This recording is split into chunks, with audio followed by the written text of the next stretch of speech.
start of something incredible in Indian golf. A worthy champion took the glory after the success in Ahmedabad. The DP World PGTI Open Championships now moves to Classic Golf and Country Club, Gurugram.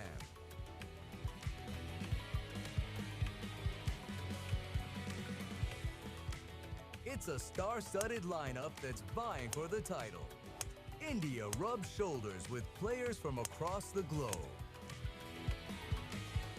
And while they challenge each other's skill, they will also wrestle the elements.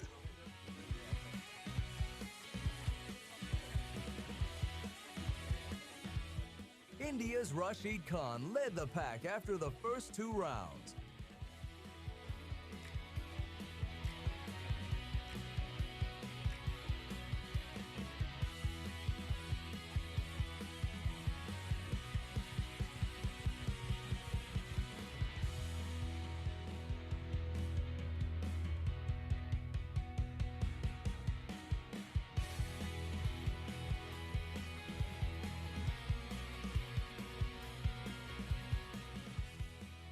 But South African M.J. Duffy had a sensational round 3 as he climbed to the top. Now the action shifts to the final day, where we will crown our champion.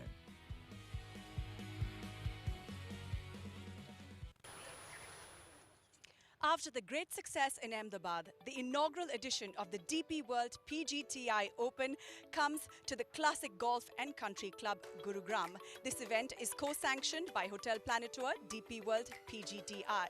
Hello and welcome to the DP World PGTI. We are in Manesar, near Gurgaon, at the scenic Classic Golf and Country Club. I'm Velusha and I'm joined by Nikhil Chopra, an avid golfer, and then Rahul Bajaj, the man who knows the finer details of golf, and CEO PGTI, Mr. Amandeep Joel. Amandeep, I just want to quickly ask you, this is the first partnership with DP World, a championship like this. What does it do for Indian golf? Thanks, Velusha. With the DP World Tour and the PGTI and now DP World PGTI, I think it's a great strategic partnership that we've been having for the last 3 years. And DP World Tour with the PGA Tour, together with the PGTI, I think it's a great channel. It's a pathway for my players to go on and play, on the top tours in the world. The partnership with the DP World Tour and HotelPlanner Tour, that is an extension of that partnership. And it's a great opening for my players to go and compete at the, it used to be called the Challenge Tour. So a little confusing because it's the sponsor takes precedence over what the actual tour is. So for the public and for the viewers, I'll make it clear it's the PGA Tour, the European Tour, which is now called the DP World Tour, and the European Challenge Tour is now called the HotelPlanner Tour. Like the PGTI is now called the DP World Tour, proudly. But, it's a great channel for my players to go and compete with the best in the world. And we are really hoping that a few Indian players, I see today there are 5 in the top 10, and we are hoping that a few of these Indian players will go and secure their cards on the HotelPlanner Tour, and that gives them access to go and compete on the European Tour. So I think this is wonderful for Indian golf. Amandeep, I have to ask, how difficult is it to put something like this together? Well, it's all about, having good relationships with the PGA Tour and the European Tour. I think we have worked hard on it.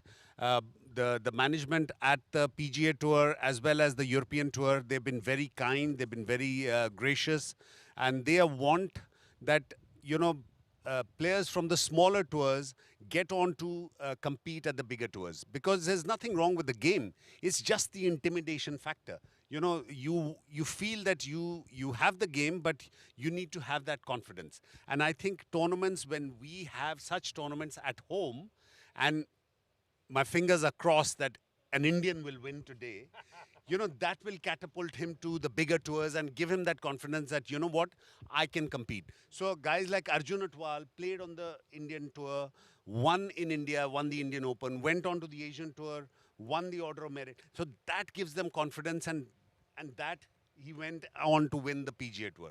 So I think tournaments like this is the first step, and I'm hoping, fingers crossed, an Indian will win today. Right. Nikhil, I want to ask you, last Sunday we were in Ahmedabad, right? Today we're closer to home. What are the conditions of the course here? See, the conditions of the course, this is a great course, ball strikers golf course. No really penalizing holes as we saw in Ahmedabad, no real demons. The 18th hole we saw, you had to be literally thinking about where you want the ball placed on the green, your second shot. But here, everybody's has length off the tee. It's how well you putt on that sort of golf course. The guy who, sinks in 10 footers, 12 footers, 15 footers is going to be looking to win. We had Duffy, who holds the course record, 11 under. On that day when the putter is hot, it just gets incredible. But like Paji said, we all want one of the Indians to go out there and get their hands on the silverware. It's going to be a little tough ask because at Ahmedabad, the difference was we didn't have so many Europeans playing at Ahmedabad. Here you've got a lot of Europeans playing, and length of the tee. Sometimes it just might hurt you a shade, but saying that, Saptak, I think the win from last week, the confidence, the belief system is incredible. Rashid Khan's in the hunt. Unfortunately, he's one over. He's had a bogey. Yuvraj Sandhu won 7 times on the PGTI last year. He's got that sort of belief going on as well. So we're going to give a tough ask to the guys who are on top of the leaderboard, whether it's a Duffy, whether it's a Nemez. All these guys are going to find it tough because we've got some of the top Indian golfers biting on the heels. You slip up, one of our boys is going to go out there and get their hands on the silverware. Absolutely. But this is just a reminder for everyone that we teed off at 9:30 in the morning as a 2T start, as some players were still into round 3. Rahul, you were here and you witnessed round 3 yesterday. Can you take us through how it unfolded? Well, the round 3 actually unfolded this morning with Nemec taking the lead, and he came in this morning. All the players came in early on and teed off nearly at 7 o'clock, and he had closed in his third round with 4 birdies in the last 5 holes, and that gave him an 8 under par round, which gave him the solo lead into the 4th round. And MJ Duffy, at the end of yesterday, we saw that MJ Duffy was the one who was leading the way, but when he came in this morning, he wasn't able to really close in with a bang. He actually shot par over the last few holes that he played, and he wasn't really able to close in with a bang. But Lucas Nemec seems to have taken on with a complete roaring start this morning itself, and here now leads the way by just 1 shot.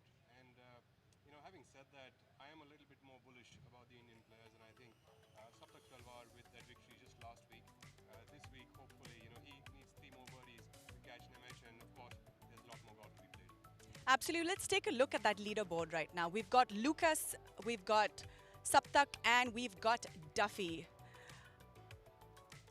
Duffy has had a pretty good start. Clearly, right now, there's been a little up and down for him here. What do you have to say about Duffy's journey this far? Well, most importantly, Duffy has just had a bit of a slow start this morning. Do not forget that he's already number 3 on the Minorca rankings for this season. And he's a 37-year-old who comes in from the United States. He's actually a South African. And in the past, he's actually led the US Open after 2 days in 2022. So he's a man whom you cannot take lightly, be it Nemec, be it Talwar. No one can take him lightly. Well, Nikhil, I want to ask you, how come the European players are right up there? What is it? I personally feel, and maybe Aman Paji as well as Rahul can, correct me if I'm wrong, it's the length of the tee. These days, it's how long, how far you can hit the ball. Sometimes certain golf courses, par 5, 560, 570, these guys are carrying the ball 310, 320 yards, and they're looking to get a 4-iron into the green or maybe a rescue into the green. Sometimes some of these guys don't even get a 3-wood into the green because they've got that sort of length. And then if you're near the green, then all the top golfers are looking for an up and down. So the birdies and in the par 5s comes easy to them. So at the end of the day, You know, it's the length of the tee, and here at Classic Golf and Country Club, because just right after the winter, we don't have the rough up. So it gets a little easier. When you've got that sort of length, the belief system comes into the player as well. Even if you're, say, 300 yards first cut, even if you're in the rough, you're getting a 9 iron or an 8 iron, you can still spin the ball from that sort of rough because the rough is not really high. So every single hole, a lot of the Europeans as well as the Indian guys are looking to go out there and be aggressive, look for birdies. Paji, correct me if I'm wrong? She asked a very pertinent question. How are these Europeans doing so well? I mean, we had only, 17 or 18 Indians make the cut. I think it's all about experience. In Europe, they play in their local tour within the country. Then they've got the Alps tour. Then they've got the Challenge tour. So it's an experience. You're playing day in, day out with such high competition. I remember when I used to play on the Challenge tour way back in, 20 years ago, on the weekend we could have a couple of players shoot 60s, 61, 62, and that goes on to show you that you can't play protective. You want to go out there and shoot low numbers. You should be targeting making 14 birdies and 4 eagles. I promise you that's what they think like. And the Indians in their thought process are thinking 7 under, 5 under, 4 under. That is not going to help, because when you're thinking 22 under in 18 holes, you will end up somewhere around 10 under, 11 under. It's just the mindset. If I may ask, Paji, I mean, just looking at the leaderboard, there's Lucas, Duffy, Saptak Talwar, of course, there's Jared Hag, Yuvraj Sandhu. Now, your take on collegiate golf, because you look at the Europeans, literally 75 or the 80% of the European golfers are heading to the US collegiate golf. Is it a preparation that you have to go out there and, like you just said, with a mindset, 54 holes, you got to shoot low numbers. If you want to be in the top 5, you got to get into the habit of shooting low numbers. Your take on collegiate golf before you turn pro? Without a doubt. I mean, I'm 100% for collegiate golf. It gives you the competition. There are so many colleges. There's Division 1, Division 2, Division 3. And the Division 1 colleges, I promise you, I think, 40% go on to play on the PGA Tour or, the next tour that is in America. So I think college golf gives you the right competition. It gives you it gives you confidence. And it also gives you, you got to pick up your own bag. You're going from tournament to tournament. In the summer, they're playing against each other. So I always believe, Shubham Jaglan, I forced him to go. I said, please go and play collegiate golf. Look at Arjun Atwal, Shiv Kapoor. Everybody played collegiate golf. And that's how they got that experience. They may say, it doesn't matter. At the end of the day, you become a professional. But it's mindset. There'll be 1,000, 1,500 golfers all over the world. But when you have a mindset of a winner, and that's what collegiate golf teaches you. I think the both of you have actually hit the nail on the head. You telling the viewers about the length and you talking about experience. And I think overall, it is the experience that makes you understand how important that length is, and so on and so forth, and how much you have to change your game, how much you have to evolve as players. The moment you start getting experience on the higher tours week in and week out, playing challenging courses, challenging conditions week in and week out, that is what sets you up to play a tournament like this. It makes all the difference. If I may say so, on a lighter note, for a dancer, you need that sort of dance floor to go out there, showcase your skill set. And if I'm not wrong, Aman Paji, not because you're sitting here, I think your move to get that tour going, the PGTI Next Gen, is also giving an opportunity for the next generation golfers who've turned pros, who obviously haven't made it to the PGTI tour. You're getting some competitive rounds, because coming from a cricketing background, after a point in time, you've hit the nets, but you need that sort of matches to go out there, showcase your skill set, test yourself, match temperament as well, to get you ready for the bigger stage. If you don't have enough competitions, you can't be beating balls in a driving range or keep going block practice, chipping for hours or putting for hours. So I think it's great. The more tournaments you have, the better our golfers are going to get, because you're going to get that sort of competitive experience. Right, and speaking about how our golfers are getting better, the top Indian so far is Rashid Khan. And Rahul, you've played with him before. He was the leader, round 1, round 2, and he slipped at round 3, down to 6th position. So how does he find his way back up to the top? Rashid is currently at 14 under. He's 1 over par for the day. He's 19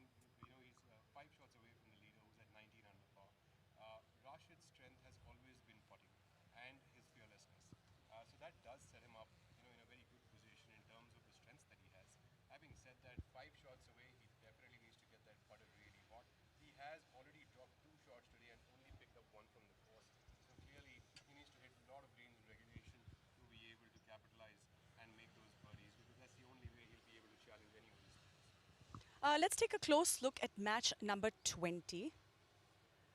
We've got Yuvraj, Pedro Figueiredo, and Andres German Gallegos.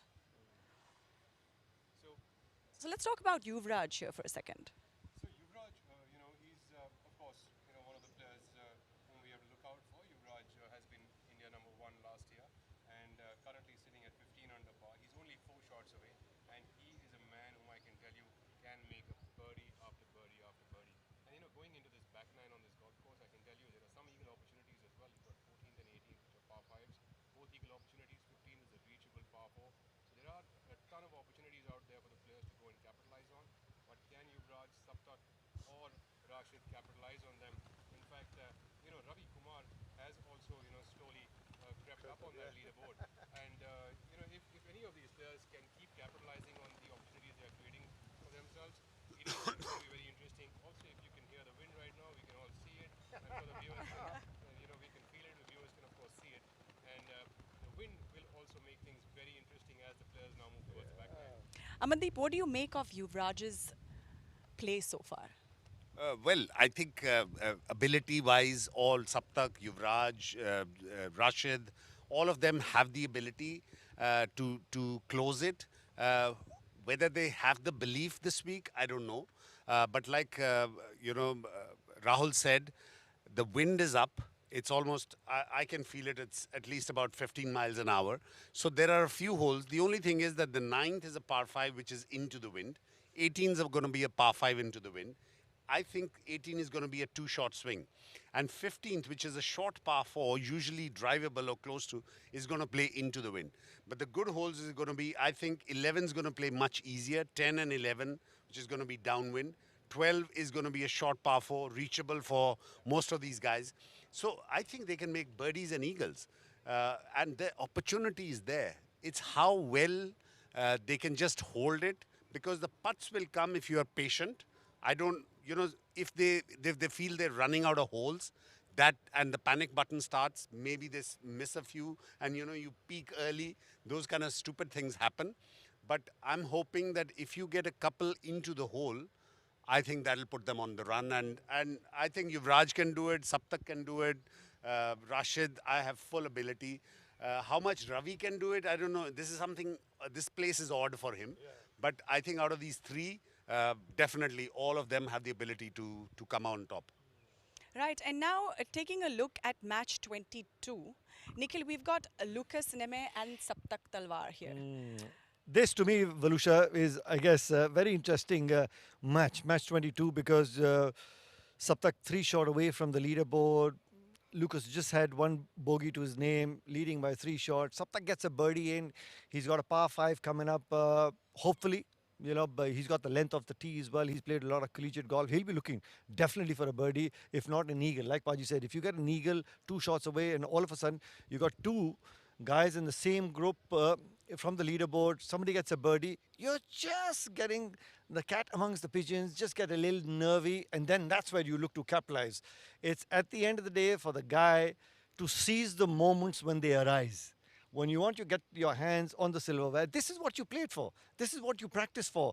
Come the day 4, you're in the leader group, the last 9 holes, if you're hot, 3-4 under in the back 9, the silverware is going to be in your hand. You just have to hold on to those moments when they arise. Just keep focusing on the process. Don't look at the results.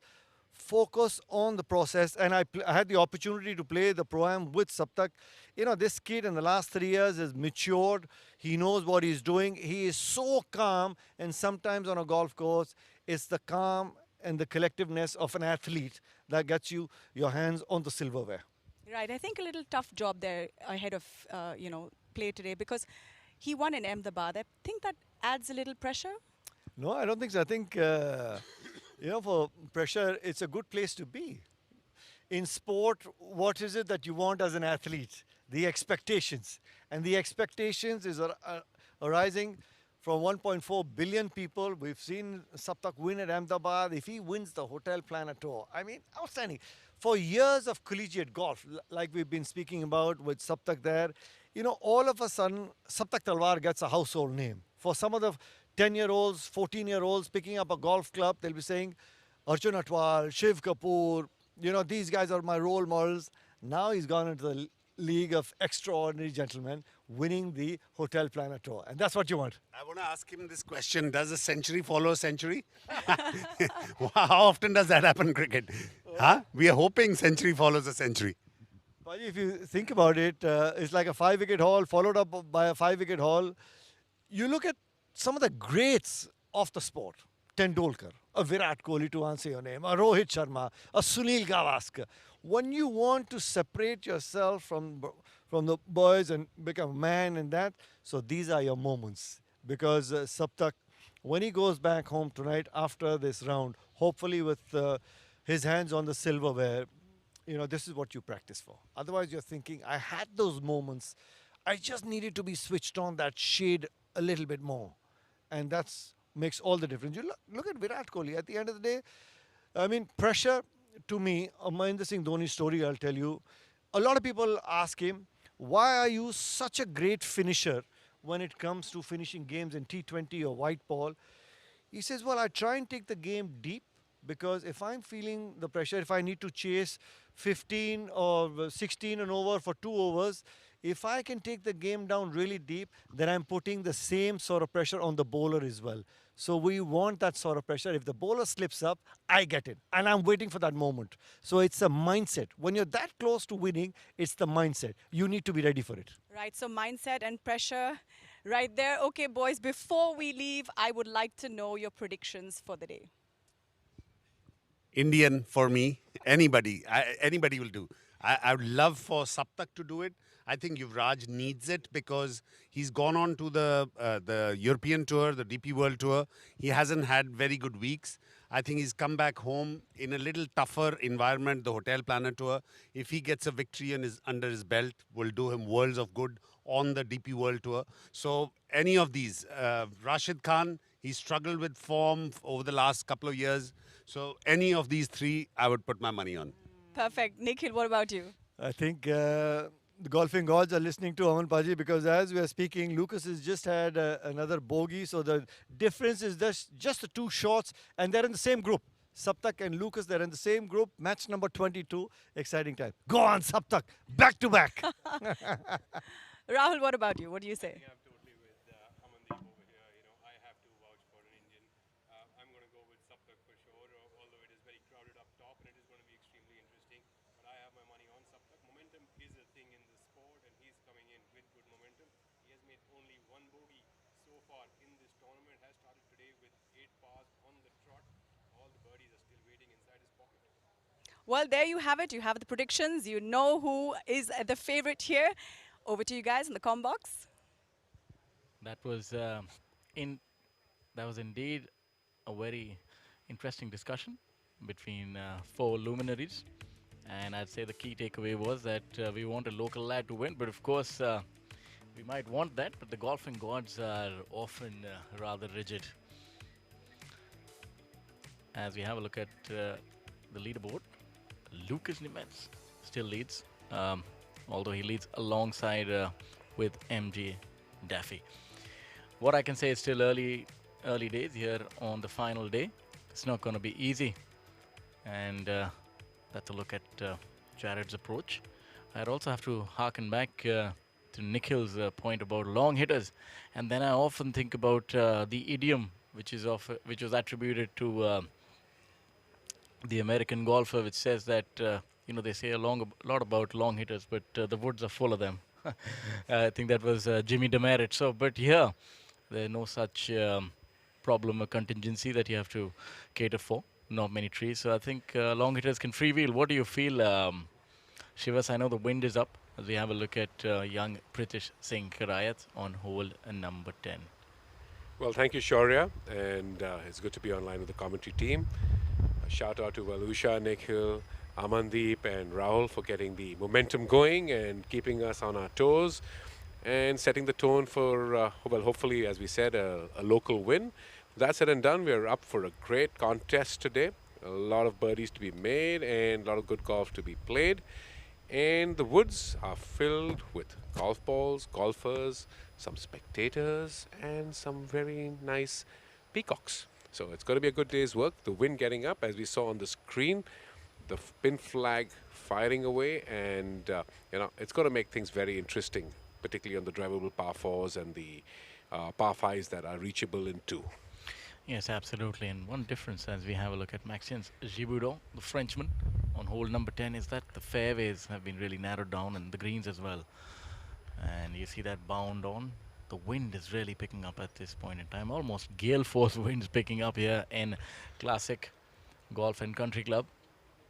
We've really seen everything here, Shaurya, this week. We've seen some rain, some bad light, some excellent weather. Now the sun is out and the wind is up. Pretty much makes for an incredible event with some excellent ways to test the golfing professionals who are going to actually experience different conditions. Even the greens would have to be firmer and a little quicker today, I would imagine, than the previous 3 days. So we have the leader, Lucas Nimetz, and MJ Daffy at 18 under par. Unfortunately, the Indian contingent has dropped a shot. Saptak Talwar making a bogey on 8, and that's something that you don't want to do today. You don't want to be giving up shots to the field, and he's had a rather underwhelming day thus far. 8 holes, 1 over par, and you can't quite hope for capitulation in a field of this quality. You'll have to 21 under par. 21 under par is the bare minimum, so Yuvraj and Saptak really do have their work cut out, and both of them are running out of holes. I'd say they have 12 holes to shoot, 12 or 10 holes to make at least 5 or 6 birdies. But still, as they say, the night is young. No, I agree. It is going to be one of them that's going to have to make a run, and is 4 under after 9, and Aaron Zemmer again 3 under after 8. So there is some movement happening, and Julian Sale from France 4 under again after 15. So there is some movement on the leaderboard. Some folks are going to be getting lower, and of course further down the leaderboard there are another couple of guys at 3s and 4 unders. Back to the par 4 with the Frenchman. Here, it's almost about 20 feet downhill, putting into the wind. So we'll have to ensure that he gives this a good hit, otherwise might just remain short of the hole. And he has gotten it there, but maybe aired on the line a little bit, would remain at 10 under par. The distance control, of all these players, because the Classic Golf Resort, Shaurya, as you know, has some fairly large greens, and the pins have been tucked into some corners, because that's one of the biggest defenses this course can have. And the distance control that we've seen over the last few days, with the putting, absolutely terrific. Yes, we also have a few dark horses in the field who can actually win the tournament. We also have Indian Ravi Kumar tied 8th position. He's a very proficient golfer. He has the back 9 to play, and there are quite a few birdie opportunities. So maybe if he can shoot a 5 under the back 9, you never know. And this youngster, absolute phenom, Pritish Singh Karayat, only 16 or 17 if I'm not wrong. This is a new flock of Indian golfers. As I said, it's a brave new world. These youngsters have really fast-forwarded the maturation process, as he has this birdie putt on hole number 10. Should break a little from the right for him. And Shaurya, well done. Great read. You know this course very well, don't you? Well, that's half the job done, getting the correct read. But of course, you have to execute, and he's done that really well. He moves to 11 under par. And then you have Jared Hack. We haven't really spoken about him at length, but I think he's somebody you just cannot discount. Jared Hack, he's in such brilliant form, and I think it's a second coming for him. He's come to India and almost like had a touch of elixir. He's gone from strength to strength, Jared, and while we're talking about the Europeans and the big PGA Tour players, but we'd be remiss to count this man out, I'll tell you that much. Jared Hack is an absolute class act, and that's something we were commenting about just yesterday, that the PGTI has a great product. And I say this not just because my friend Amandeep Joel has joined us in the commentary box, but we said this literally yesterday. To see the amount of international players coming in and playing here, becoming global players, global travelers, is just so heartening for the game, and even better for Indian golf, because that also provides a lot of exposure to our youngsters. Amandeep, what do you feel about that one? Good morning, gentlemen. Thank you, Shivas. Yes, of course. That's what my intent is. I think the during our times the PGTI was not a strong tour, so to earn a livelihood, we had to go and play abroad, play on the Asian tour, play in Korea, play in Malaysia. We used to have the TDC tour way back, where Jeev and myself and Arjun Atwal and Jyoti and all of us, we used to go abroad. Now, what's happening is that the DP World PGTI has become a place where you can earn a living. So, how do I make competition for players in India? They have to have competition. So, bring the foreigners, bring the international talent into India. And Hotel Planner Tour, our partnership with the DP World Tour and the PGA Tour, I think these are the platforms that we need to build to make sure that the Indian players get more international competition, and that's how they become world-class players. No, you're absolutely right, Amandeep. You have put your money where your mouth is. The tour has grown year on year. Quality of players, quality of delivery of events, prize money going up, new locations. It's a fabulous product. Kudos on that. Yeah, thank you. Like I said, prize money. You raise the prize money, you get better players. You get better players. You get more world ranking points. The better chance for my Indian players to qualify for the Olympics and the Asian Games. So I mean, I think it works all around if you're trying to improve your tour. But like I said, I don't want the Indian players to start becoming lax, becoming more comfortable at home. I want them to compete at the highest level, and hopefully, I want an Indian to win this week, and a couple in the top 10. No, and some great choices, of course, as well. We had the Kalhar Blues and Greens last week, which is a terrific track. ITC here, which is absolutely outstanding, and that's a great lead up even for our Indian boys going into the Indian Open next week. Exactly. I mean, that's exactly what I wanted to say. The whole idea of planning behind was that I should give them international courses, fast speed greens, running at 11 on the stump, because DLF is going to throw in all of those. Shaurya, you played in DLF, and you've seen how quick those greens, planning, a lot of planning. So, Kalhar was a place where a lot of planning was involved. They could open up their arms here in ITC. So, that fear factor goes out, that you don't become conservative off the tee. So, a mix of both, and I think they should be ready to play the Indian Open next week. Yeah, rightly so. I think everything that you said has been spot on, and I must tell you some good news that Yuvraj has answered your clarion call. He's made birdie on 9, so I think our hopes are riding on him. Of course, let's not get him a little wary by that. But all things said, I think it's golf is in a good space, especially here. It's the first time that you have prominent Americans coming here and getting their first career victory and then taking the game to the next level. I think Jared is somebody who's going to go from strength to strength, and he'd owe a lot of that to the DP World Professional Golf Tour of India. And this week could be anyone's, but one thing I'll tell you, golf has been a winner with such fine shooting by these players, and of course a shout of appreciation for Classic Golf Resort, what they've the canvas that they've provided these players this week. Yeah, I think Jared, Nikhil was talking about length of the tee. I think Jared is not a long hitter, but he's still showing that he can win. He's right up there. He's 3 off the lead, 2 off the lead right now, 16 under par after 10 holes. And you have birdie holes coming in on 11, 12, 14. 15 is a short par 4, even though it's going to play into the wind. But you don't really need length, and DLF you really don't need length. You just have to stay on the fairway, stay on the right side of the green, and anybody could win.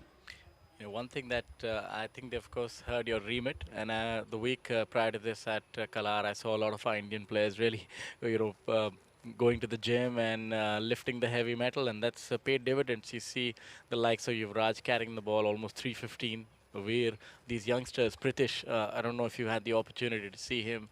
He's stellar, one of the best drivers that I've seen at such young, precocious age. So it's exciting to see this wealth of talent on display. And of course, next week is going to be the big one, and this is going to be a curtain raiser to that.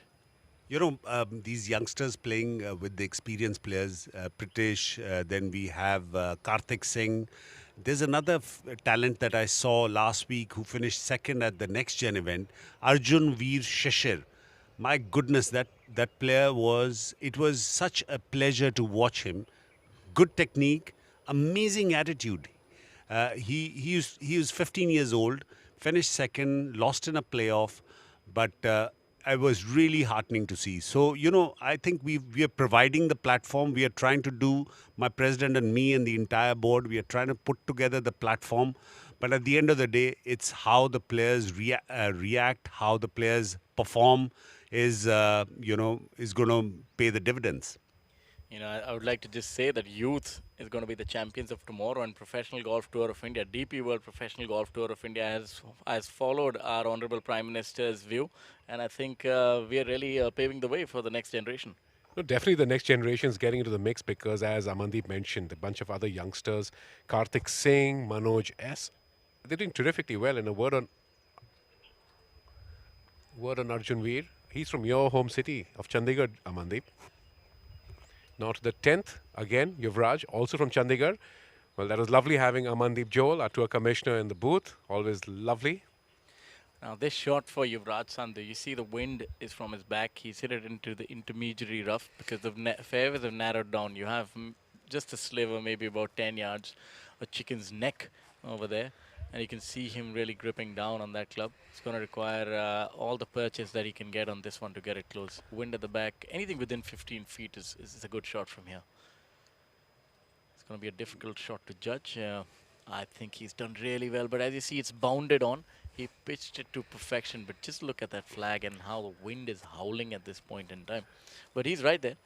I think he's making all the right moves. You're right, Shaurya. That was a copybook, and I hope some of our youngsters and younger viewers are learning from the way Yuvraj executed that shot. Downwind, flighted it down to keep the ball trajectory as low as he could by gripping down. And yes, we have Andhra's German. He's firing one in. And you see that ball also getting away all the way to the back of the green. In fact, it's still going. So this wind, while it's assisting off the tee, is certainly hurting when they're coming in with the iron shots into the green. I must say that Andres German Galahos has the most colorful name, the Argentinian with a German in his name. So he is truly global. Indeed, indeed. That's exactly what we promise here at the HotelPlanner DP World PGTI event. Global participation and a cultural melting pot. Lucas Nemeth still leading the tournament alongside MJ Daffy, who is yet to make a birdie, which is rather surprising, but seeing his penchant for making birdies in droves, I won't be surprised if he reels off another series of birdies. And he's going to need that if he has to stave off the competition, which is coming thick and fast. You have the great Dane, Sebastian Fredriksson, at 16 under par. Jared Hack, the American, the Indian, Yuvraj Sandhu, at 16 under par. Ravi Kumar also making a birdie, as I said. Don't be surprised if this man makes a charge, and he is. He's just 3 off the pace. No, you're absolutely right, Shaurya. Daffy yesterday had, 5 birdies on a trot, and he has the ability to get low. His experience in these conditions would do very well. So he's definitely going to be a golfer to watch out for on the back 9. Now this downhill putt, putting into the wind, we've seen that it's been a little difficult to get the ball all the way up to the flag this week. Players have had a little bit of difficulty engaging the speed and line, and that I think has been the last line of defense. The rough being hardly there, negligible, is sort of defanged the golf course in a certain manner, so they've been able to freewheel. I'd say the pin positions and the wind coupled with the difficulty trying to hold putts is something that is still keeping the scores in check, so as to speak. Of course, there are some good numbers that are being shot. Lorenzo Scalise, the Italian, 5 under par today. Another back 9 itself. Now let's have a look at this putt. If he can gauge this to perfection, should break a little from his right. Andres German Galahos, 13 under par, needs this to get in the hole if he's to challenge. Unfortunately, that is going to be a par. wind being up, tailwind on hole number 10. 11 is going to play really easy, the par 3, which normally plays difficult if the wind is the other way. But of course, the season is changing, so the wind is switching. Swirling also a little bit, so there are not going to be many bogey holes here on the back 9. I can't really think of any, apart from maybe 16th, which still is medium iron into the green for these hitters after a rescue. So don't see any opportunities to drop a shot, so to speak, with their caliber. But birdies might be a little difficult to come by. Well, we have a look at Pedro Figueiredo.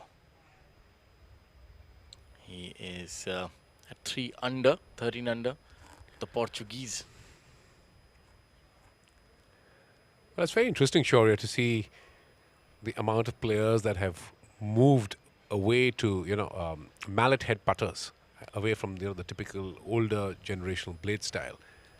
A lot more stability, moment of inertia, as they say. Accurate, more forgiving on slight mishits on longer putts. Yeah, the mallet unfortunately not working as intended on that occasion, leaving that putt short and to the right. And that's the theme that we've seen this week.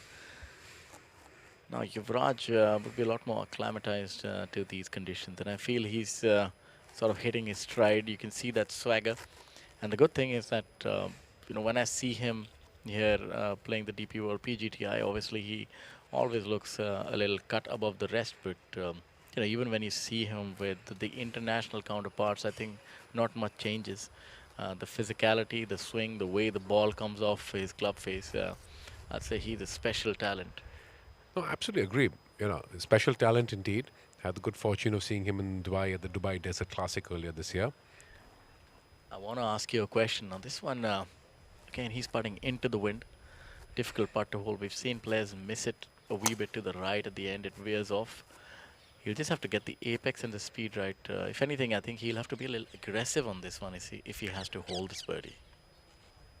You're absolutely right, because he is hitting into a hurting wind, and believe it or not, that is so good. So good. Well done, Yuvraj. That is awesome. Just what the doctor ordered. We described it, and he made it happen. This is just absolute beauty. And, when he gets into this sort of form, menacing form, I'll say this is a beautiful birdie. Birding 9 and then 10 in the tailwind, especially coming out of the intermediary cut. He's doing all the right things. And ladies and gentlemen, he moves to 17 under par. So solo third place. Well done. Aaron Zema, 15 under par. Coming back to Yuvraj, the few months he's spent on the DP World Tour, playing across Europe, I think all of that augurs very well for the experience he has, because yesterday we had a conversation with him and he was talking about the grass and the conditions. Now, Aaron Zema leaking that a little bit to the right, but getting a favorable bounce. This hole only about 400 yards, and it's almost a little bit of an inverted bowl, rather a bowl, so as to speak. The ball feeds off from the right-hand side, so the fairway is rather narrow.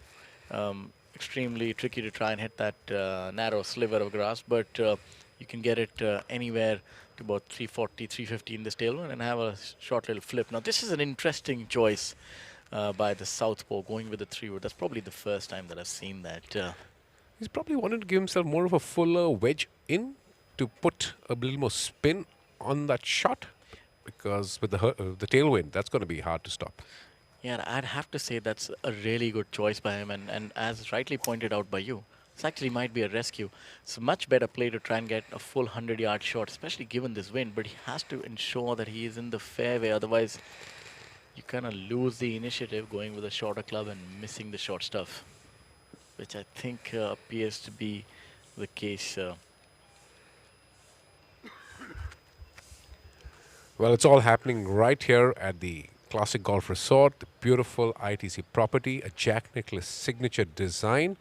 And we've experienced all possible weather conditions over the last 3.5 days. A look at the leaderboard. See that it's getting a little tight atop. Lucas MJ Daffy will have to watch out, as objects in the rear view mirror sometimes are actually a lot closer than they appear. And of course, the chasing back making all the right moves at this point in time. And somebody who's making all the right moves out on the golf course is Lorenzo Scalise, Julian Sale. And a look back at this beautiful putt. Almost like Mozart. Very well said. Well read and well delivered. Keep that up, Yuvraj. Robin Williams also, 4 under, sharing his name with that famous musician. I just want to feel real love, and he's of course feeling that at this point in time.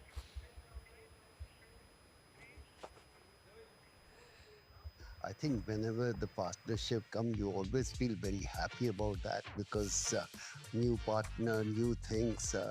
It's a relationship which I feel is most important between two batsmen, wicket keeper. So I think PGTI is going on the right direction. I feel it's very, very important to have a Axis Bank in the bank of such a great name who is growing every day, and PGTI growing in the same manner. So I, as a part of PGTI, I feel very proud and very happy we have a new partner.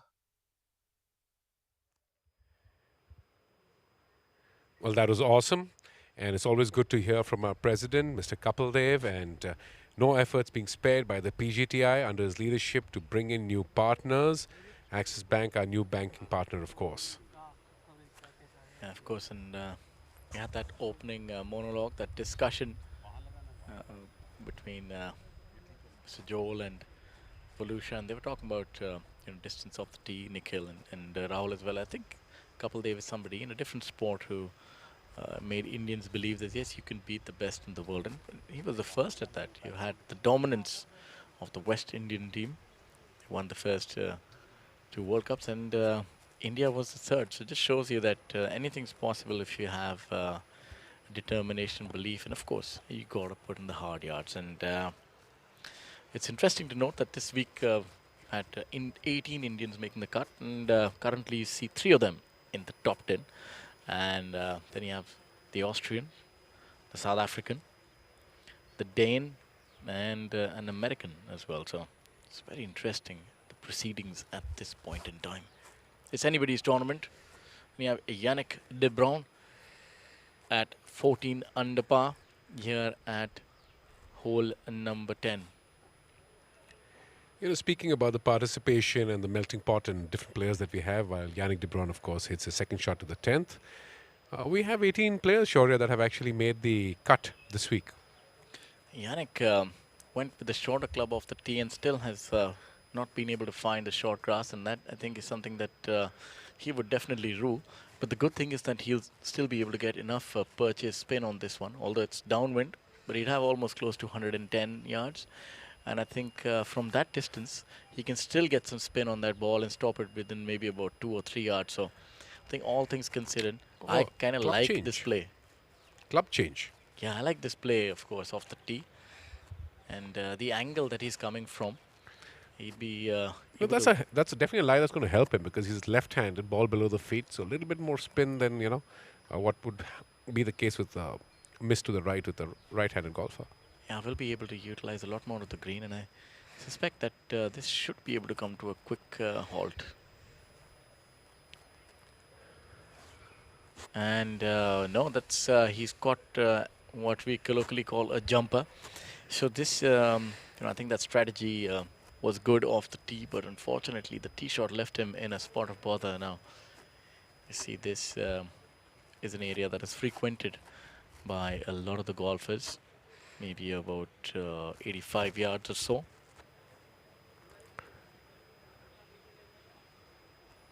Aaron Zemmer, he flips that up. That was a nice solid swing. Club face open, and there you go. Didn't quite ride the wind as much as he expected. Flattered to deceive. I must say that this is brilliant work done on part of the golf course, and of course the tournament director and so on and so forth. The pin positions and just even a short hole, 400-yard hole, is there for the taking, but not quite so. You still have to execute a very good second shot. Let's say if Matthias Bessard can unlock this maze. Maybe all of 65 yards downwind. He's at 12 under par. Would want to get a move on now. And he as well has missed the green. So it just tells you that on this short hole, we don't have a single player on in regulation. So maybe there's more than one way to skin a cat, as they speak. We go to hole number 11, the par 3, and the flags are having a hard time staying in. The wind is really picked up at this point in time, maybe all of 20 miles an hour, and he's opting to go with the putter. It's a more conservative choice. And this par 3. Now we saw that ball bobble up a bit. It's missed it left, but it's still going. It's gone about 3.5 feet by.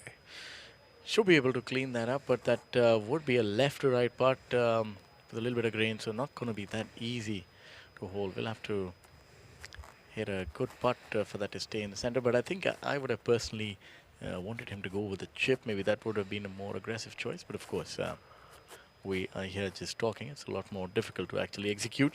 Indeed.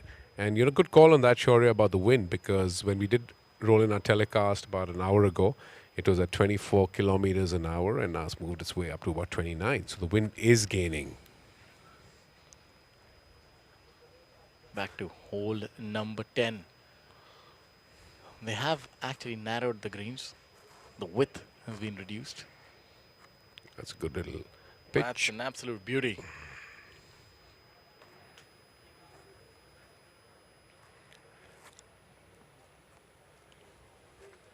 I suppose chip shot of Yannick De Bruyne is not going to be that straightforward. He's about 7 yards left of the green. Not much green to work with. And coming out of the first cut, it's not, I'd say all things considered, it's not a given par from there.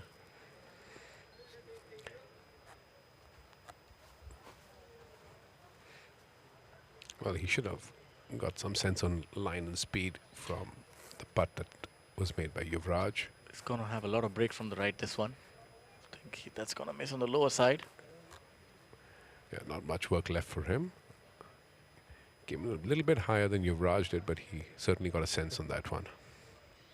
Yeah, that it's rather unfortunate that he didn't make that birdie. That was a fairly makeable putt, but just left it a little low. Now this shot, as I said, is not the easiest, but he's been able to run it up, and I think he'll take that. He'll be able to clean that up for his 4. Very good hands. It's a masterful redesign, if I may, of the greens. The last 2 months that the greens have been turned into smaller targets, as you can see.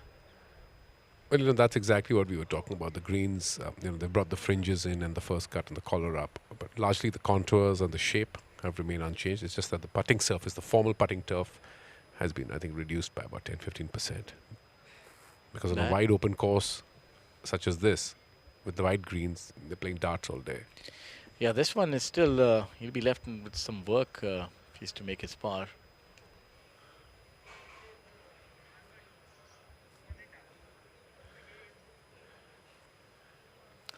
Back to the 10th tee with the penultimate group, Albert Bonetta. He gives the big stick a heave-ho.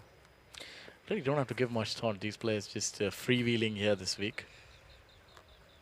And that is a big drive, but again, in the rough. I'm not quite certain if I've seen a single ball find the fairway here at hole number 10.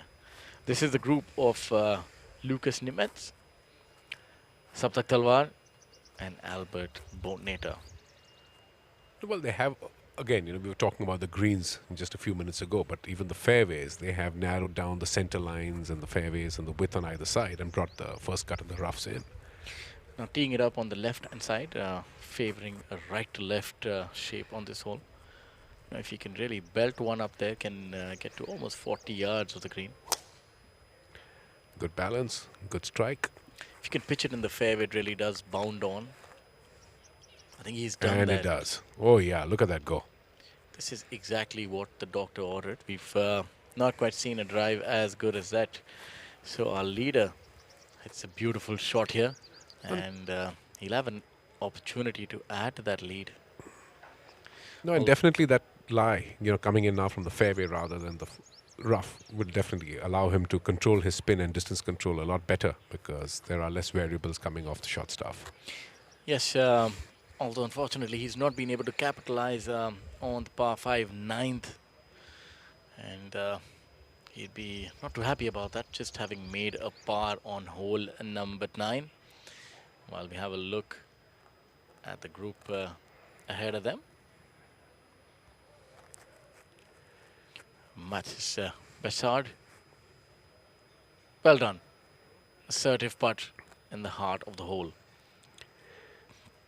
And as we have a quick look back at the leaderboard, our two leaders at 18 under still chugging along at even par for the day, as is Saptak Talwar, who is in tied third place, and Yuvraj a solitary shot below par. But Sebastian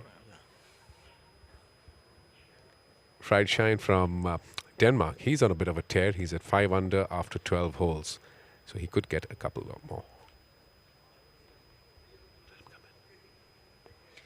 I'd like to welcome Mr. Rahul Bajaj to elucidate us and tell us about the finer workings of this tournament and who's going to win it. He's been a stellar clairvoyant and can see into the future at times.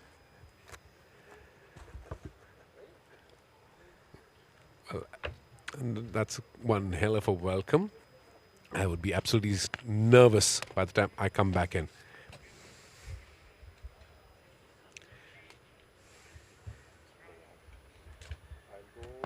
पढ़ता है खेलता है झूलता उछलता है दौड़ता कभी कभी दौड़ कराता है आगे आगे बढ़ता है इंडिया अमूल दूध पीता है India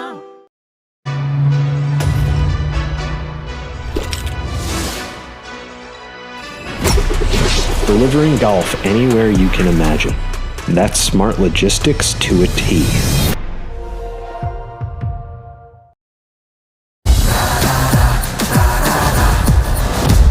I'm sorry, sir. My mistake. पर हम भी जिद्दी है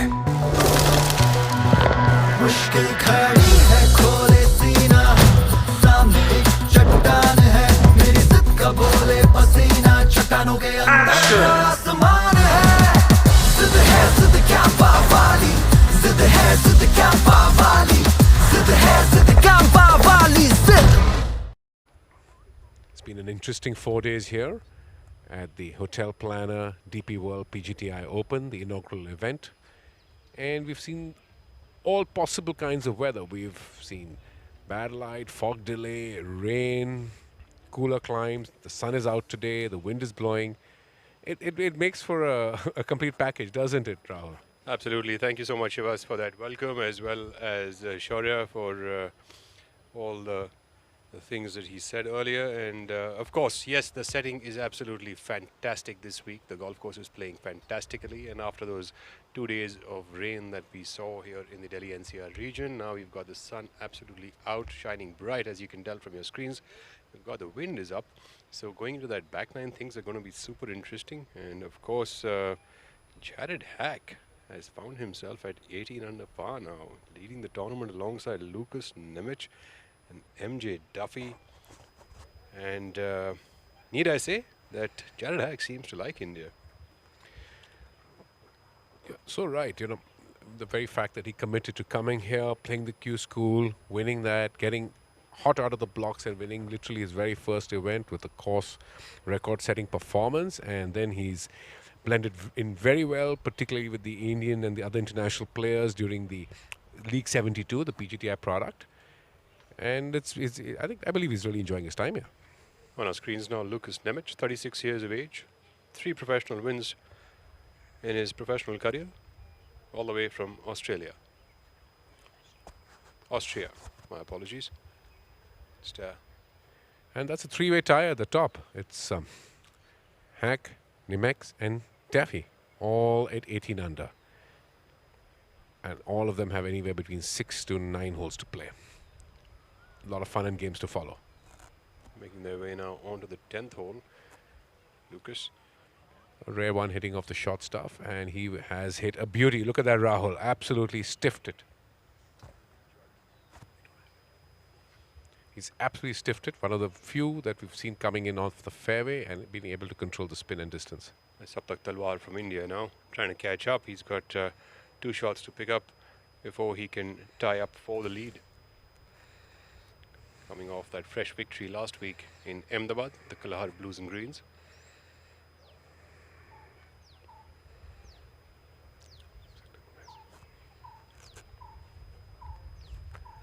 Saptak himself has, spent a large part of his junior career, amateur career, and his early professional days traveling and traversing across the globe, playing different countries, different climates, and all of that experience augurs so well, when you're growing as a young professional into your prime.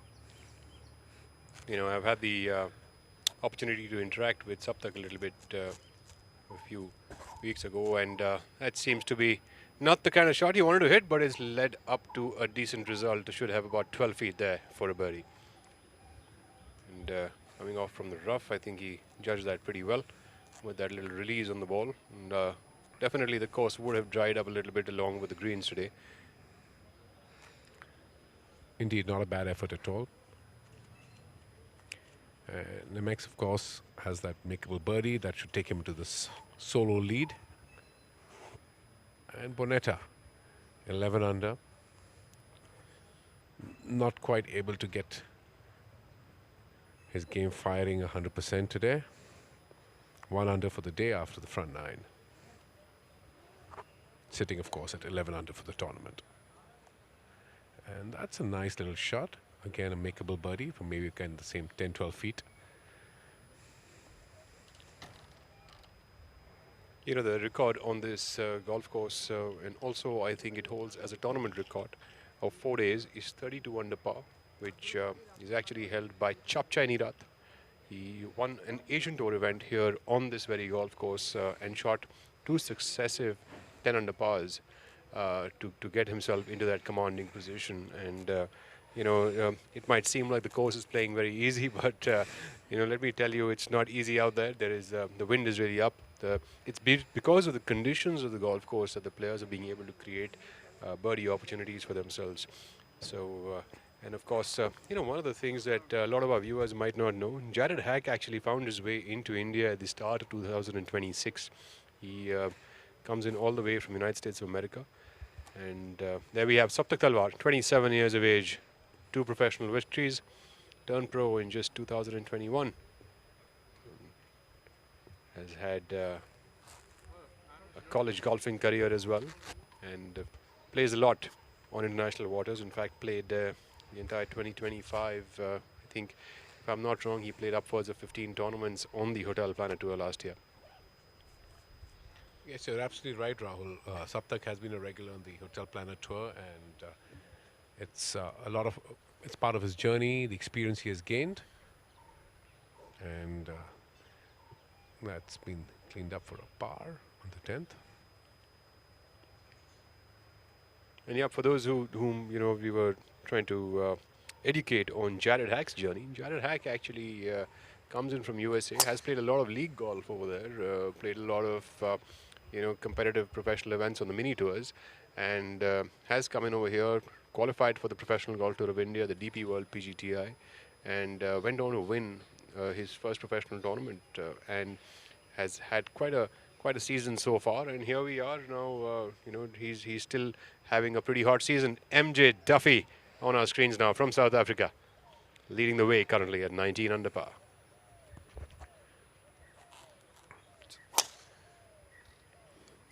Duffy's going to have to make a bit of a charge, get a few birdies going, get up the leaderboard. 9 holes to go. And, well, he's not in the short stuff. He's in the rough, and he is going to have the wind behind him. And the rough and distance control and spin on that green, coming in downwind with the wedge, is going to be a bit of a challenge. Playing alongside India's Rashid Khan. Rashid's not had the best of yesterday and today so far. He's just been struggling after getting off to a good start in the first 2 rounds. And he's also in the rough, trying to sneak back on the fairway, but it doesn't.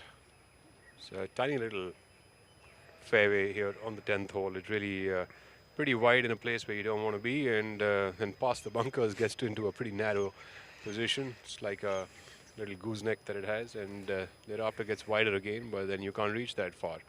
So all the players have to contend with is the rough, and then thereafter, there you go. Another player makes a birdie, Albert Bonetta.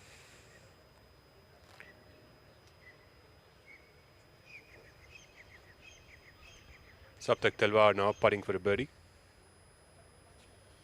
Move to 17 under par. Can Saptak start to move towards the positive direction? It's definitely a big putt. He would absolutely love to make this birdie and give himself some momentum going into the back nine. Come on, make a good stroke now.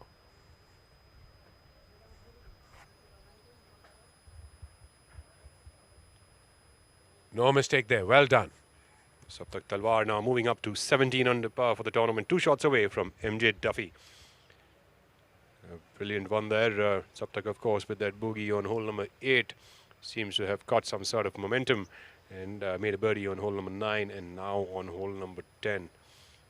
Of course, Yuvraj Sandhu also at 16 under par currently, and he gets something going as well. He's got 9 more to go.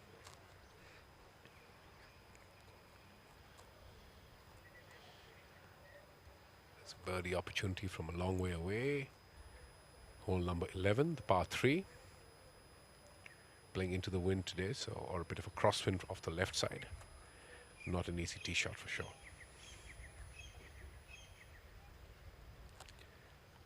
A quick word about, of course, our sponsors. There you have Campa Cola, back in the Indian market after a few decades. It's good to have their support for our tour. Thank you very much, Campa Cola. Excellent beverages. Another long-range birdie putt coming in from Marthes Bessard. Very similar to the area from where we saw Yuvraj putting some time ago. Distance control, of course, is going to be the key. This is going to move a bit off the right towards the left side. We've noticed that you have a lot of players making a choice from the collars to actually putt rather than bump and run and chip. You know, with the left to right downwind here on this tee shot, it is a tough flag to get to. That's Bessard. That right to left curler on that putt seems to have underread that one a touch. And, needs a little bit more of that Campa Wali Zid. Yes, the Campa Wali Zid and the energy drink. A little bit of mojo on that one required. Absolutely, and of course, talking about sponsors, the umbrella partner of the PGTI, DP World, is reshaping the future of global trade to improve lives everywhere. They make trade flow, operating across six continents with a team of over 125,000 employees. We combine global infrastructure and local expertise to deliver seamless supply chain solutions. What a great partnership this is, and there are global partnerships not only in golf. They of course have the DP World Tour, which is also the European Tour, and now they also have partnerships with cricket, Formula 1 and sailing. Very strategic partnerships, from delivering Sail GP to supporting the ICC T20 Cricket World Cup and the Ryder Cup. DP World simplifies logistics, drives performance and changes what's possible. And Rashid Khan trying to drive performance there. 14 professional victories to his name, turned professional in 2010. Former Asian Games medalist, coming up from just in that rough on the right side. A nice lofted wedge there. You can see that. He's really trying to flip that up in the air, and he's always given it some. He's not happy. Has he yanked it a bit? He's not happy at all. I think he got that too far up in the air with that wedge shot. Well, we'll only be able to confirm very shortly, but it seems like he probably fried that up a little bit. Speaking, of course, about DP World, the umbrella partner for the PGTI, it's so heartening to see the large corporations, Rahul, from across the world supporting sports and the growth of sports, not just in their regions, but globally. And kudos to DP World for their generosity towards growing sports across the globe. You know, having said that, the latest partnership between the PGTI and Axis Bank, one of the largest private sector banks in India, you know, to be the official banking partner for the PGTI is another fantastic development that we have seen. And Adam Wallen now, currently 15 under par for the tournament. 1 under par for the day, coming up here on hole number 10, the par 4.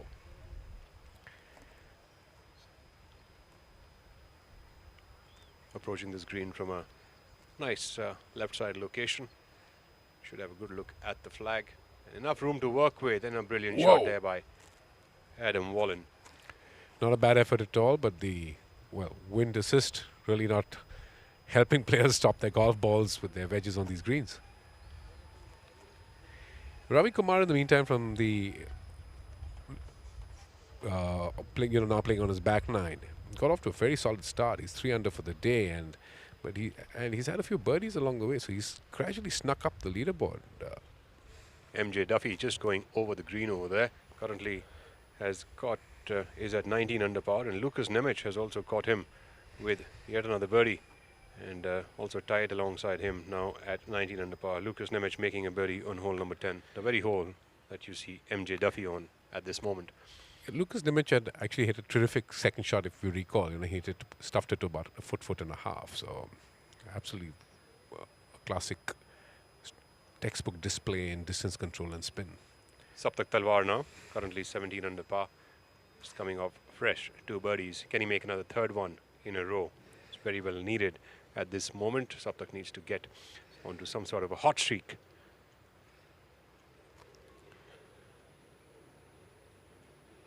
It's a very steady high ball. You should be able to get this one pretty close to the hole.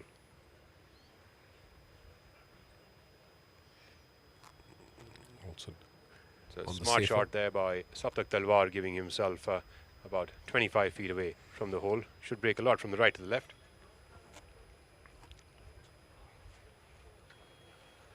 Well, absolutely right, Rahul. That was prudent play. There's fat of the green. You don't want to take on the left side. That's a skinny part of the green over the bunker with not much on the left side. And this pin position, you know, it's 25 from the front and just 5 from the left. So definitely a good call there. Albert Bonetta now on the tee, giving it a heave-ho. Pardon my fellow commentator here, body shaming the green. Well, I think Bonetta's just left it short and left. Coming up shy, I think he might have not caught the wind as much as he would have liked. Pin today on this 11th hole is perched up at 25 in and 5 from the left. And mind you, those 20 of those 25 need to be traversed over the OB line and the bunker. So not the easiest of golf shots from that tee box. 224 yard par 3, the 11th. One of the toughest par 3s on this course. We wait around for Rashid Khan. Seems to be having a bit of a tete-a-tete with MJ Duffy. Rashid's third shot having landed up just past the green. I think he needs to needed the ball marked so that MJ Duffy could play on. And very interesting, of course, you know, as you can see, Rashid is holding the ball in his hand. It can't be cleaned. It has to be lifted and placed back exactly the same way with the same markings in the same spot. That is part of the rules of golf. A great piece of information here shared by my co-commentator Shivas. This is an important aspect of marking the golf ball when it is off the green. So if any junior golfers or club golfers are watching, 1, it's always good to know, and 2, it can act as an advantage in match play. So always remember. Adam Wallen for a birdie.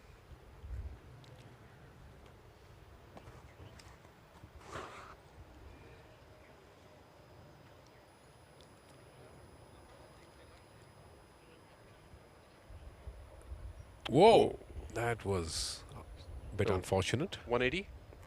Well, definitely about 160.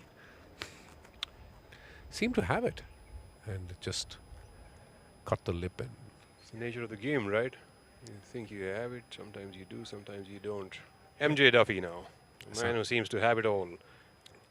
Some of my friends at the Delhi Golf Club would say almost caught the hole and then the hole spat it out.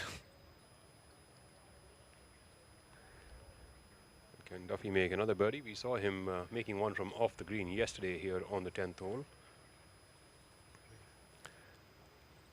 Oh no, he just seemed to, he's not happy. He knows that was an opportunity.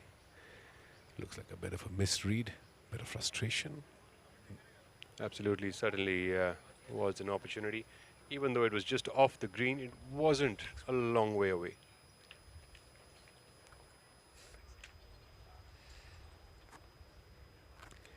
You know, it's interesting how you know, the tournament director has made certain choices and selections for cutting the pins, and the greens also I've been told have been, you know, made a little bit smaller, where they've brought the collars in to reduce the target, because the Classic Golf Resort was always known to have rather large greens, and you know, also coupled with the fact that they've made the center lines at the fairways a little narrower, Rahul. You know, that does add a bit to the challenge, because otherwise, with as far as some of these golfers are hitting it, good putt by Rashid, he makes that, saves par, very, very important. Clearly, he's you know, a bit out of sorts today. You can see that from his body language. He's a young, aggressive player, and he'd obviously not be too happy with the fact that yesterday and today he's not really had his best stuff out there. Moving forward now to the 11th green. Albert Bonetta at 12 under par. Really keen to make a charge and get some birdies going over the next 7 or 8 holes. You know, interestingly, as we were speaking about all the corporates that have been coming out, HotelPlanner, the tour which is co-sanctioning this event along with the PGTI, the DP World PGTI, it's a leader in online hotel sales and reservations and has been in business for the last 17 years. So a company which is known very, very well in the European region. HotelPlanner actually you know, runs now the Challenge Tour. What is the Challenge Tour? So great to see all of these companies now coming out forward and supporting sport in such a manner. And it's a company which is known for, you know, it's the technology that it has to support hotel bookings as well as reservations. You're absolutely right, Rahul. You know, it's so good that they are supporting the game, and the HotelPlanner Tour, of course, you know, over the years has seen a number of standout golf professionals emerge and hone their skills from the HotelPlanner Tour. Guys like Justin Rose, Tyrrell Hatton, Tommy Fleetwood, to name a few. They're all alumni of the HotelPlanner Tour.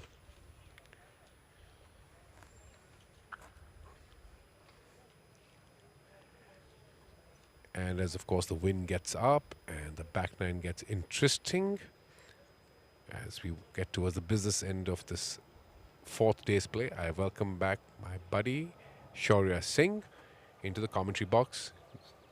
Welcome back, Shaurya.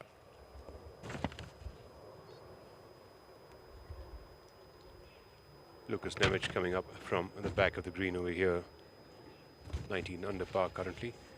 This ball is going to be quite fast, and Lucas Nemec running that one by the hole. It's got about 7 feet remaining for a par. That's a hot hit. Of course, you need some hot hits to be able to make the number of birdies that these players are making out there right now.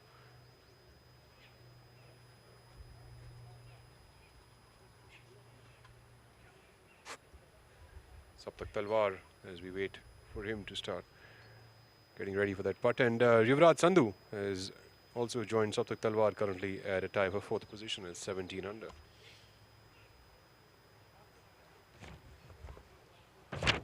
Things are becoming quite interesting here at the Classic Golf and Country Club. Ladies and gentlemen, this is the DP World PGTI Open 2026. This is the inaugural event and being played here for a prize purse of $300,000. Saptak Talwar from India, currently 17 under par, 2 shots away from the lead.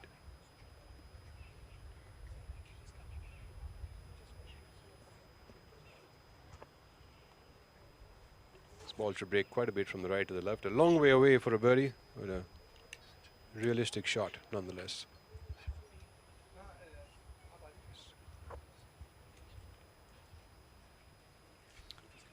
That ball again coming a little shy, and that's theme that we've seen the entire week while we have a look at hole number 11. This is a traditional pin position here at 11, the more difficult one at the back left. It's not quite visible off the tee, impeded by the line of trees that you can see there. Lucas Nimitz and MJ Daffy trading blows, still leading the tournament at 19 under par. The Floridian shot back, and of course India's star Yuvraj finds himself further adrift alongside Saptak Talwar. Lucas for a par, stay in the lead.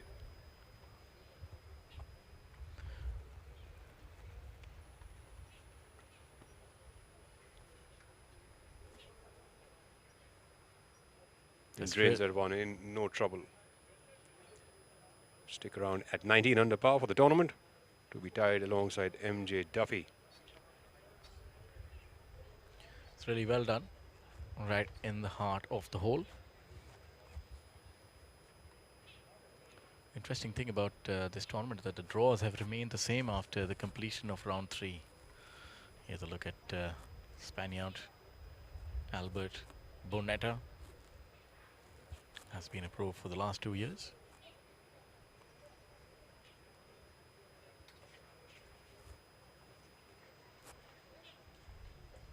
The wind is picking up here at hole number 11. Look at some of the other players. We have Sebastian Friedrichsen is at 5 under par for the day through 10 holes, getting along really well.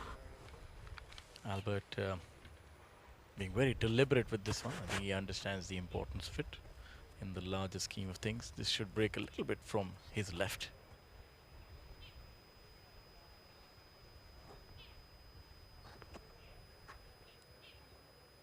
Bonetta still trying to get something going for the day. Currently 2 under par, 12 under par for the tournament. 3 birdies on that scorecard and a lone bogey which he began the day with. Saptak Talwar now. Here's that little tap in.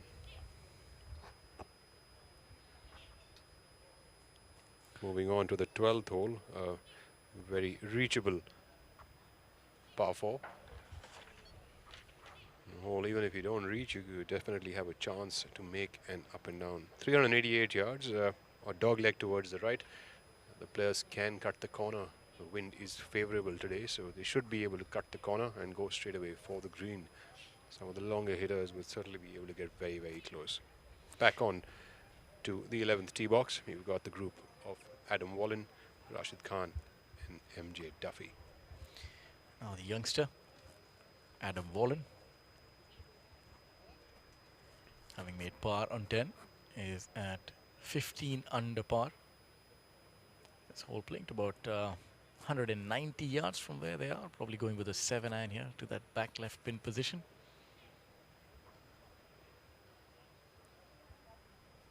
And that's about 25 feet right, and I think he would have wanted a little more from himself. Maybe he wanted to turn it over there.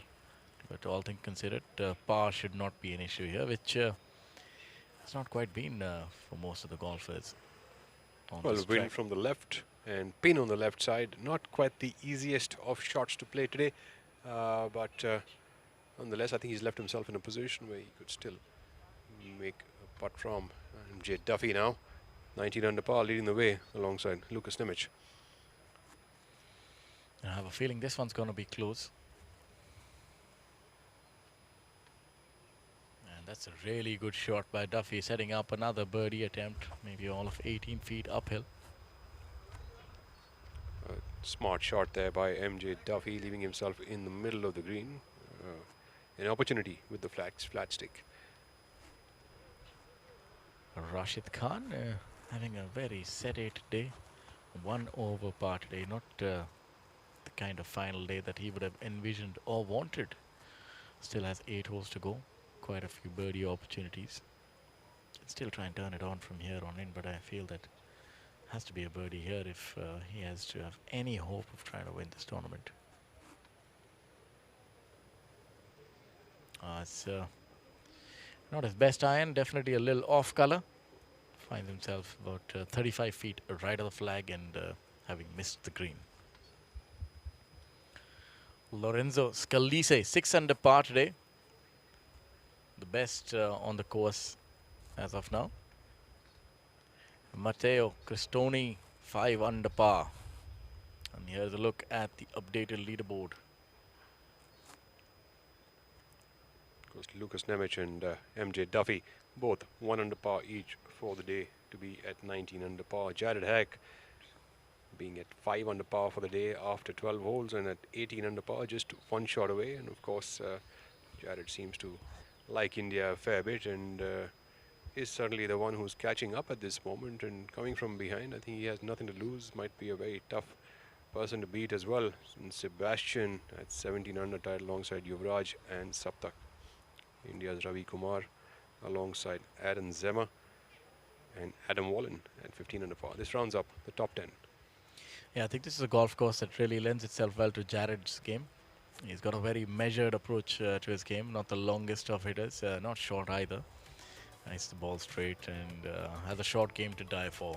He's an absolute wizard around the greens. And of course, you need to be a wizard here if you're to win this tournament. The DP World PGTI Open 2026, co-sanctioned by the HotelPlanner Tour and the DP World PGTI, offering a prize fund of US $300,000, a lot of money, world ranking points, and of course prestige to play for here at Classic Golf and Country Club. And currently leading the tournament are 2 golfers, Lucas Nimitz and MJ Daffy.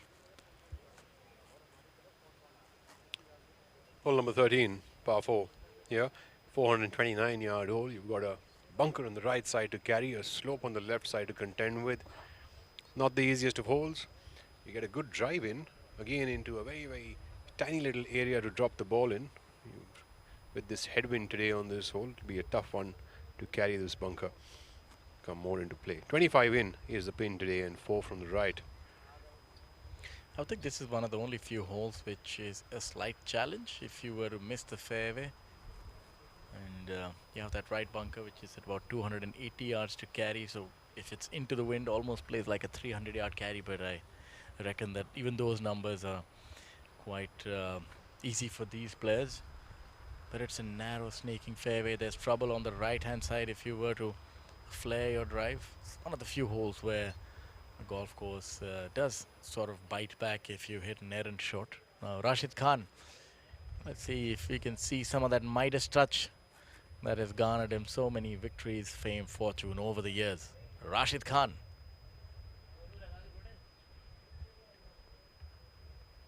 Look at that, magical hands.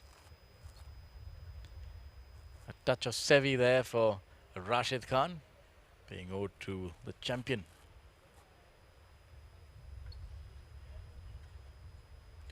Rashid, of course, has been a regular on the Asian Tour. He's played a lot, stellar amateur career, and a lot of victories here on the Professional Golf Tour of India, the DP World Professional Golf Tour of India, and you know, has this trademark nonchalant sort of style. Doesn't get perturbed. Our first look today at Yannick de Bruin. Here on hole number 13. Both the players in this group so far have hit the golf ball in a very lovely location onto the left side and have a good look towards the flag as we get back to hole number 11. You have Adam Wallen. And that looks good. It's going to be good enough for a par. Sebastian Fredriksson at 6 under par for the day. Still has 3 holes to go. The 18th is a birdie opportunity. 17th a tight hole. 16th, if you hit a good tee shot, you can still try and attack that flag, which is 18 and 4 from left. Another one of those tighter flags today. MJ Duffy now putting for a birdie, about 25 feet away here on 11th. This putt to move to 20 under par and take solo lead. From South Africa, plays at the Golf Club of Houston. Does he have enough pace on it? And he doesn't. And MJ Duffy would stick around at 19 under par as he moves to hole number 12. Yeah, as of now, it still remains a 2 to tango. The Austrian and the South African still leading the tournament. Both are tied in a deathlock of sorts, not able to break free. You can see that he really wanted to hold that, but it's a fine fettle at this point in time is MJ Duffy. Adam Wallen with that 3-footer now, coming in from the left to the right. Will be the break on this spot. And these are not gimmies here on this golf course. You still have to hit them in an assertive fashion. Well, there's an old saying that golf has a funny way of making a 3-footer feel like a 30-footer. No trouble here though for Wallen. He would stick around at 15 under par. All three players making par on the lengthy hole number 11th, the par 3. Moving into the very reachable hole number 12, and as you can tell now from the players, wind is really far up.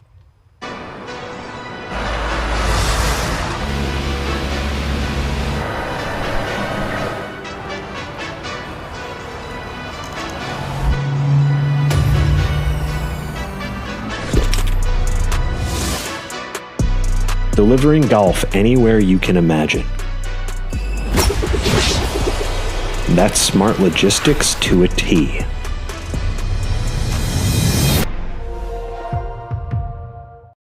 पढ़ता है, खेलता है, झूलता, उछलता है, दौड़ता, कभी कभी दौड़ कराता है, आगे आगे बढ़ता है इंडिया, अमूल दूध पीता है India. I'm sorry, sir. My mistake. पर हम भी जिद्दी है. मुश्किल खड़ी है, खोले सीना, सामने एक चट्टान है, मेरी जिद का बोले पसीना, चट्टानों के अंदर आसमान है. जिद क्या बावाली, जिद क्या बावाली, जिद क्या बावाली, जिद. Back to the action. Matthias Pessard on hole number 13. You can see that he's going through the motions here, trying to decide which club is going to be the one that he'll end up going with. Coming in from the left side of this fairway is a pretty good chance towards this flag location. Pin is towards the right side of the green today, although there is a slope that Mathis has to contend with. This ball should drift a little bit towards the right. He will have to see to it that he aligns himself a little bit left to allow for that ball to drift off towards the right. Yeah, but a short enough club here for him, but definitely has a thought or two going on here. Not able to decide the shot. There is definitely something going through his mind at this point in time. Coming out the intermediary. There's a sizable divot there. And all things considered, that's a really good shot, about 20 feet.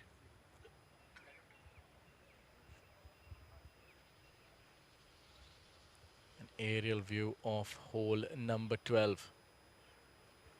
The shot par 4. Drivable for the longer hitters. You can see the trees towards the far right of your screen there, about 325 odd yards. So if you're able to pitch it to about 310, and roll through onto the green for the longer hitters. Now you have the southpaw, Yannick De Bruyne, on hole number 13 for his second shot. Coming out of the short stuff, expect this to be close. He likes this hole, made a birdie here yesterday. A left-handed player is almost a novelty in golf. You have 100 right-handers and one lefty. Ball above his feet over here. Could get pulled out a little bit. A beautiful shot here by Yannick De Bruyne. He also did hit a beautiful shot here yesterday as well in his approach shot. And, like we saw the aerial view a little earlier of hole number 12, the dog leg that we got to see, it's nearly a 70-degree dog leg towards the right. And the trees on the right, if you can fly a long way, and you could go over the trees and straight onto the green. So the yardage according to the scorecard is 388, but it can play shorter if you were to just take the straight line as the crow flies. And would be interesting to note where these golfers have actually ended up on the 12th. They've, of course, made short work of most of these holes on this golf course. And the wind is something that is coming to the aid here of this setup. One of the finest resort golf courses in India, Classic Golf and Country Club. It has a storied history, has hosted some of the biggest championships here. And a lot of the greats have been blooded here, cut their teeth at this venerable institution. And now, of course, it has the good fortune of hosting the DP World PGTI Open 2026, joint event between the DP World PGTI and HotelPlanner Tour. And true to its name, HotelPlanner has an international mix of players from all parts and corners of the world congregating here in India. And on view is hole number 12. Definite birdie hole. Short hole.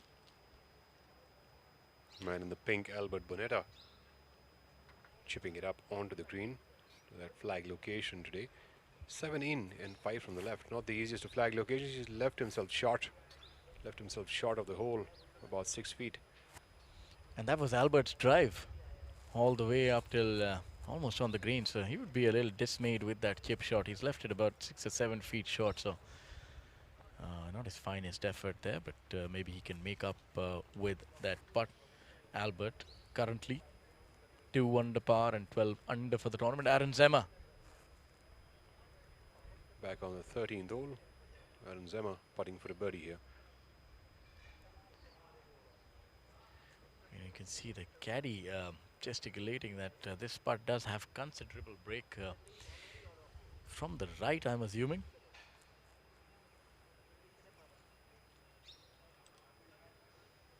This ball should break a fair amount from the right to the left, nearly about a grip, or maybe even a little bit more than that. I think a center shafted putter. Missed going on the low side. Didn't have enough juice on that putt at all. We've seen that a lot, the players missing it on the lower side and a little short. That's been the theme of this week thus far. Zemmo with rounds of 68, 66 and 70 in the first 3 days, currently playing to 3 under par for the day, 15 under for the tournament. Still 4 shots away from the lead and running out of holes. Yannick de Bruin, 13 under par. Can he repeat his performance from yesterday on this hole where he made a birdie?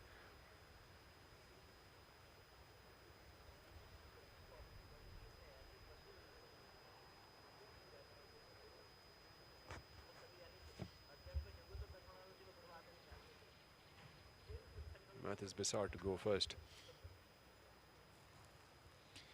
12 under par.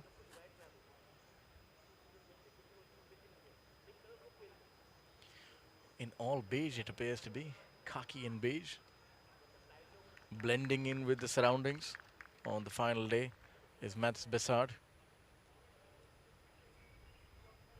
You can see that the wind is causing a little bit of consternation, having to think about this line a few times. The pre-shot routine reminds me a little bit of you, Shaurya. I think that's the best compliment that I've ever gotten in a while, Rahul.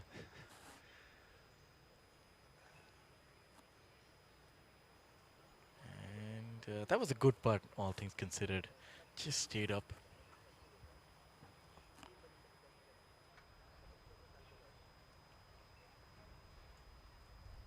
Now that this course, the last few holes, actually birdie opportunities. We're looking at 14, 15 to a certain extent, depending on where the flag is on 17. Otherwise, 18 for sure. So a lot of birdie opportunities all around splattered on this golf course. The holes which are difficult, probably 7 and 8, according to you, and 13 maybe a bit. But with the prodigious length, and that putt goes a begging with the prodigious length. All of them hit it. Do you think those also no factors for them? You know, I think there are a few holes which you have to be a little cautious of over here. And I think with the remaining holes that the players have right now, the 16th is one hole that players will have to be a little cautious of. And other than that, I think there are two things that players have to be cautious of today. One is the wind, and second being their own minds. And that is the only thing that is going to separate right now the winner from the person who finishes second, because you can see the crowd up there. It's not a MJ Duffy race anymore. It's an MJ Duffy and a Lucas Nemec race, and Jared Hack, who is right behind them by one shot, and of course the hungry Sebastian, Yuvraj and Saptak all at 17 under par. It's not going to be easy as the day goes on, and two things, like I said, the wind is there for everyone, but the person who has that mental fortitude to be able to fight this through over the next 8 holes is the one who is going to be lifting the trophy. Saptak Talwar there, putting on hole number 12. I believe this is a par putt for Saptak, so I'd say this is a must make, otherwise it might be a bridge too far. There's certain moments you realize that make championships. I think this is the one. If he's to stay in it, I see this putt has to find the bottom of the cup. And it does, and at this stage I think every putt must find the bottom of the cup. Saptak Talwar dropping no shot there. Stays at 17 under. Although for all intents and purposes this is a birdie hole, but I'd say that for him that par would feel quite good at this moment in time. You don't want to be sort of committing sorts of fratricide and dropping a shot on a hole that you mustn't.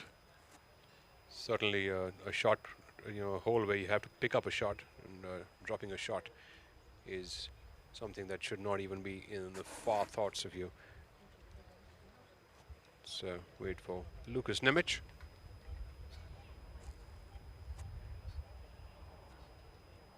As he putts on hole number 12, and Lucas Nemec missing that putt. That was just a 3-footer. He missed it on the low side.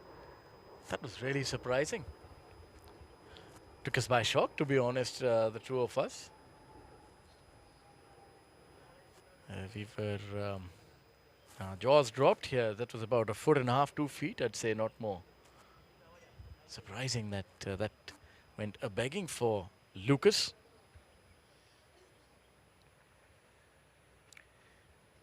Well, those are the trials and tribulations of a big championship. The heat is on, ladies and gentlemen, here in Gurugram, the heart of India, the northern capital region. At Classic Golf and Country Club, you here watching the DP World PGTI Open. This tournament is a co-sanctioned event between HotelPlanner Tour and DP World PGTI. A resplendent facility here.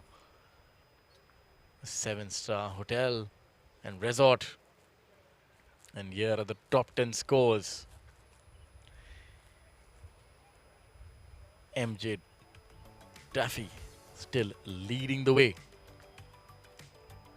A richly experienced player, MJ Daffy. And Jared Hack right there.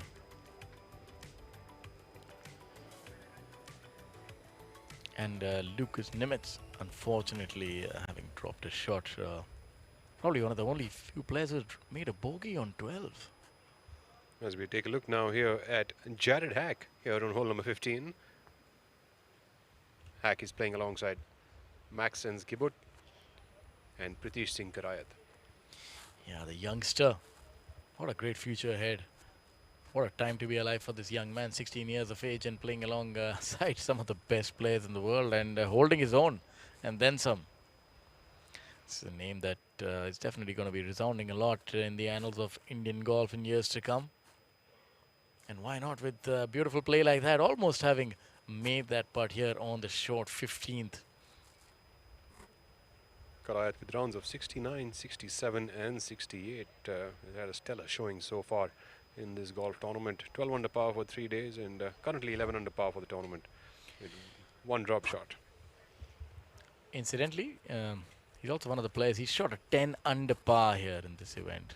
Not in this event, this course in the junior event. So he can definitely golf his ball. As Saptak Talwar gets underway after that par, he'll be buoyed from that, but he's left a little to the right. Big drive there by Saptak Talwar in that headwind, carrying that bunker by a mile and making it right into that short stuff.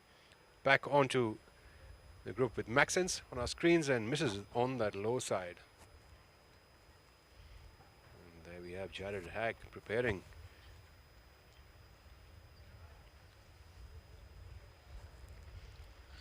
Unfortunate miss for Maxence Giboudo, a Frenchman, also having missed on the lower side.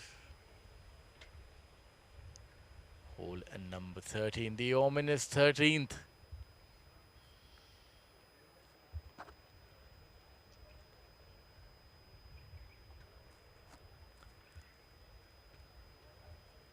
Lucas Nemec on our screens, and just coming off that drop shot on the short hole, number 12. That's going to be hurting at this moment. But there are holes remaining where he can pick up shots.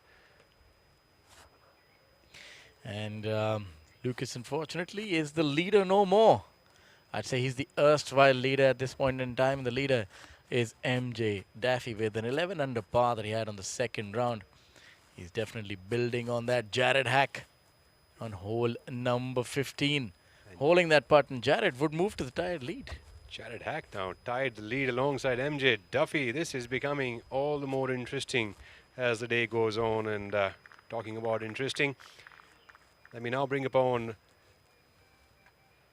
for the commentary Mr. Nikhil Chopra. So Jared Hack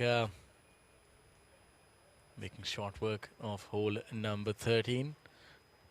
So South African, American, closely followed by the Austrian, and then the Danish Sebastian Fredriksson at 17 under par. Yuvraj Sandhu, Saptak Talwar holding the Indian charge at this point in time. Now par putt for the youngster.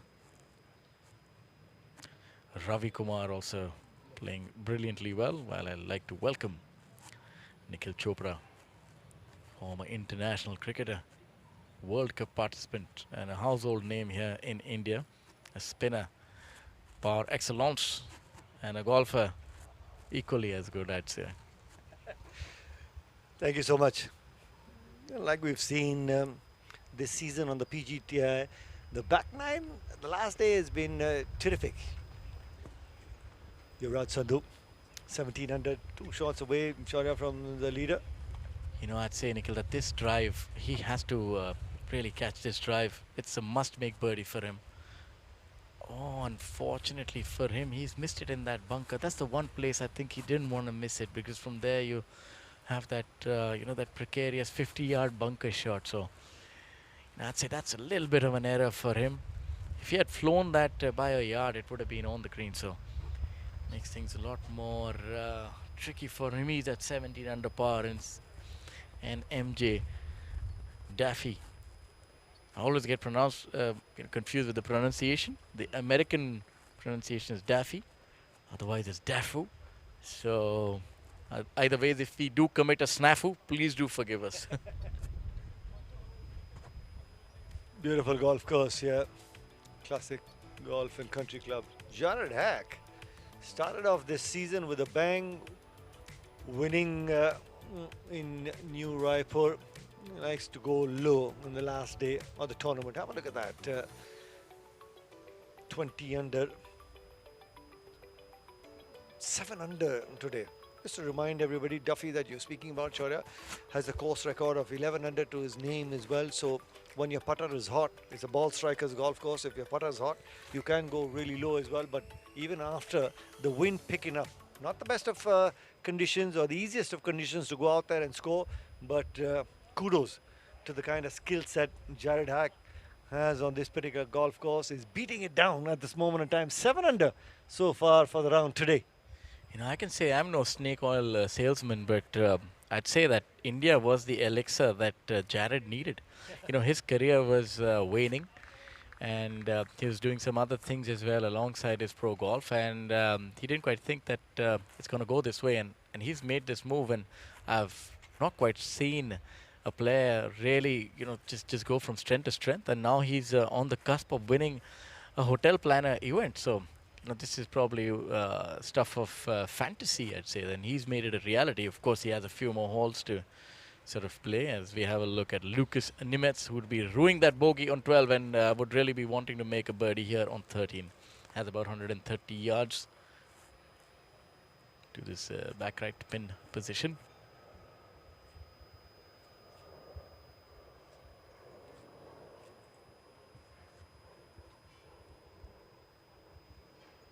Great shot. We'll be looking to pot that in for a birdie. Just taking on that point for Jared Hack with his career. He gets another win here. HotelPlanner Tour, the DP World PGTI Open. If I'm not wrong, Shara, you get the card, HotelPlanner card for 2 years. That is something that he'll be really eyeing. Yeah, that's gilt edged to say the least. He'll get an exemption. I don't know if it's for a year or 2 years, but you definitely get a year's playing rights. It used to be 2 years, so we'll have to check that up. But you definitely do get exempt if he's having paid his membership fee. Those are the finer details. Of course, I'm sure that he's done that. As you have a look at the Spaniard, Albert Bonetta, on hole number 13. Right from the heart of the fairway. It's just a game of darts now from here on in when you're in the fairway. And leaves it about 12 feet right, still makeable from there. It though does break considerably from that angle. It's really a case study that of sorts for Jared, how a player has been able to resurrect himself on a different tour. I'd say in America, your son is there playing collegiate golf. As we get back to Saptak, flamboyant Saptak Talwar, the winner the previous week, after unleashing a monstrous drive on 13. Hit it past his playing partners. Harkening back to your point about hitting it long, so, the proof of the pudding lies in the eating. Here is one of your young Indian golfers. You can definitely pack a punch, and of course he has the accuracy as well, able to spin it. So he leaves himself with that 6-footer. So if he can hold that, he gets to 18 under par. You don't want to let the leader get too far ahead. Jared, of course, coasting at this point in time.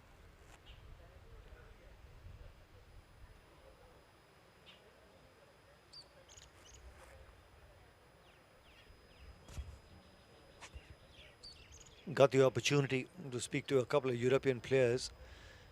Still trying to understand reading the greens here because of the grain, not the slope so much. Now the Argentinian, Andres German, on 15. He also finds himself in a spot of bother there, and that's a very difficult putt to hold, Nikhil. You're putting up that slope, and I'm a little surprised by those drives having veered off to the right, but I think that has something to do with the wind, because the players are very aggressive on hole number 15. They want to get it around the green. So that is what has resulted in that. Also, of course, beautiful design by Nicholas. I think this, somehow lost his teeth. The modern game, the players hit the ball so far. This golf course almost 25 years old, maybe even more. Now this is pivotal. Extremely difficult shot from the bunker. You don't know whether you want to take a divot, use the bounce. I think he's been able to fly the bunker. I think he's fine. If he's in the rough, then I think it's indeed a good break for him. He's been able to fly that. I think that's fine if he's from there. That this might get close. That's a decent shot. Leaves it under the flag, about a 10-footer. So all things considered, good that he was able to fly that trap. And that trap is about 310 to fly. So, the boys are hitting it far now. Gone are the days of the pea shooters, unfortunately. The game has turned into a raw par game, something that you had alluded to. It's, the wizardry and the craft of the Lee Jansens and I'd say to a certain extent Mo Norman. He used to hit it on a rope, but now it's just a game of bomb and gouge. You hit it, forget about it, move on, try and make the putt. And of course, somebody who needs to make the putt is Lucas Nimetz. A little bit of a tongue twister. Let's see if he can get this twister in right to left.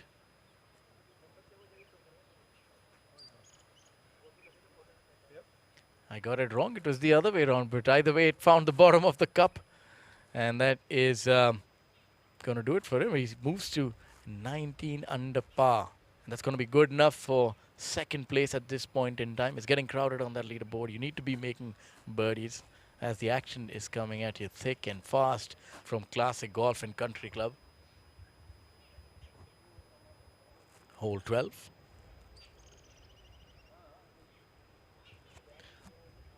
My apologies, it's hole 13.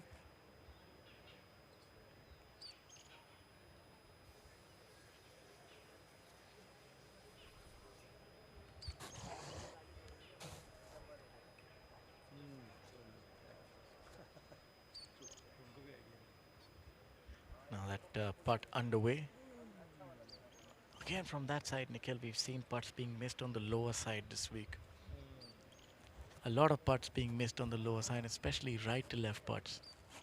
Yeah, they're having a chat with some of the European players, and they're still finding it tough to read greens off the grain because they're saying we'll still follow the slope, but sometimes the grain is left to right and the slope is right to left. They still trust the slope a little more than actually the green. So sometimes local knowledge helps in terms of local caddies with some of the guys. That will make a difference. I think pretty similar to cricket analogy. Spinning track, the green hard tops of the ball is coming fast, but when you get to the subcontinent, you get that. And now Saptak, he knows all conditions. He's played a lot of golf on the HotelPlanner Tour as well, Asian Tour. And he's going from strength to strength. Having won last week, it's good that he has the fuel in the tank. He has a big event coming up the next week as well. The crown jewel of Indian golf, the Hero Indian Open. That's going to be the big one. But of course, he's rooted in the present. He's currently at 17 under par. Jared has opened a little bit of a chasm between him and the chasing pack. Jared is 3 ahead of Saptak.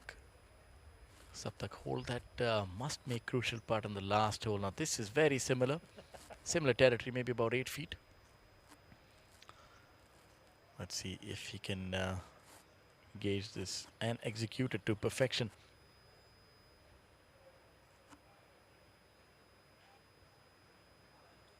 Yes, he does it. Saptak Talwar, you beauty, you move to 18 under par, not letting up, and that's the way that you put the heat on the leaders. Well done, and that's a beautiful birdie for the man from India, Saptak Talwar. Talwar, incidentally, for all our international viewers, if you just sort of translate it to English, is a sword. So the sword is cutting through at this point in time and moves to 18 under par. Well, make no mistake about it, after that victory last week, he sharpened his skill set as well, living up to the surname. It's just that one win shot I can make all the difference. The belief system, Jared Hack started off with a bang at the new Raipur tournament. 2026 season opener. He shot 10 under the last day as well. So he's got that belief system going as well. He's going to be eyeing getting his hands on that silverware, because it's not just about winning this tournament as well, but it's also about getting status exemption for a whole year, if not 2. So this is what he's worked really hard for. I hope he doesn't get too many anxious moments, because these last couple of holes are going to be crucial. Rashid Khan getting underway here on hole number 13. It's a decent shot for Rashid, who's not been able to find his Swilken touch as of now. Still has 6 holes to try and make a few more birdies. Jared Hack, I don't see him getting flustered coming down. He's out. The first tournament that he came to India, he won it. So yeah, he's definitely knows how to golf his ball, and pretty nonplussed and even-keeled young man, if I may say. He's younger than me, so that constitutes that's the young man, as we have a look at hole number 13. This is really important. I think you can feel the tension. It's thick and rife in the air. कौन सा hole है ये Arjun? Hole number 16 for Jared.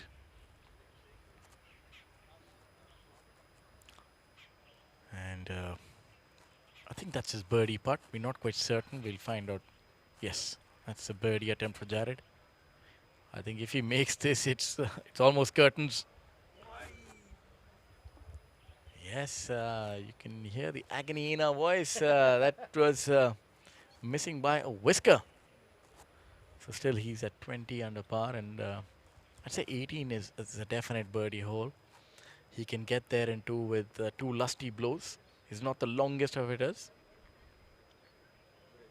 Just going to take a short break and be back.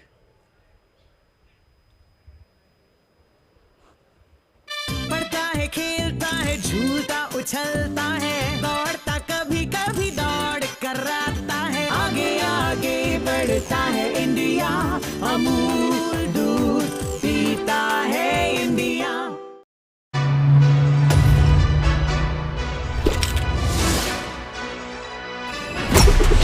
Delivering golf anywhere you can imagine. That's smart logistics to a T.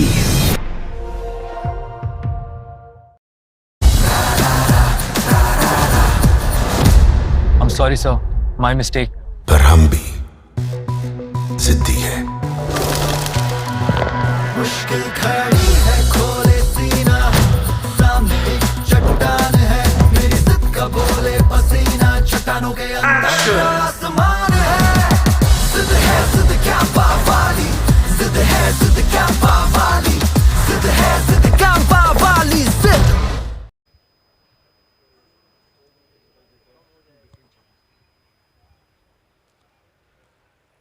Adam now on 13, opting to go with the flat stick. You know, Nikhil, we've seen a lot of that this week. You obviously are a proficient golfer. I'd say that you're improving every day. From just off the green, you've seen these players go with the putter. You know, is that something that you see often? And what's your take on that? Well, if I may say so, with the little bit of experience that I have, Shaurya, if I'm that close off the green, if I'm on the collar of the green and against the grain, I don't mind taking the putter out. You don't want to be chipping into the grain. Sometimes it gets a little tough, or you have different sorts of techniques, but a lot of amateur golf, I think in clubs you probably see the putter come out, but if you trust the fringe, as we're seeing the collar, and if it's with the grain and you feel as an athlete at that moment in time that better chances of holing out with the putter, then you go with the putter. Yeah, really well called there. It's also trying to negate some of that grass that grows into you. Let's see if he's young Adam has been able to get that nailed down, and that's decent. He'll be able to make that putt from there.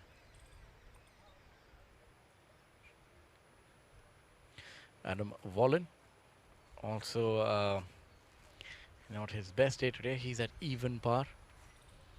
You get kind of left behind here if you're not in red numbers at this golf course, because everybody's going hell for leather here.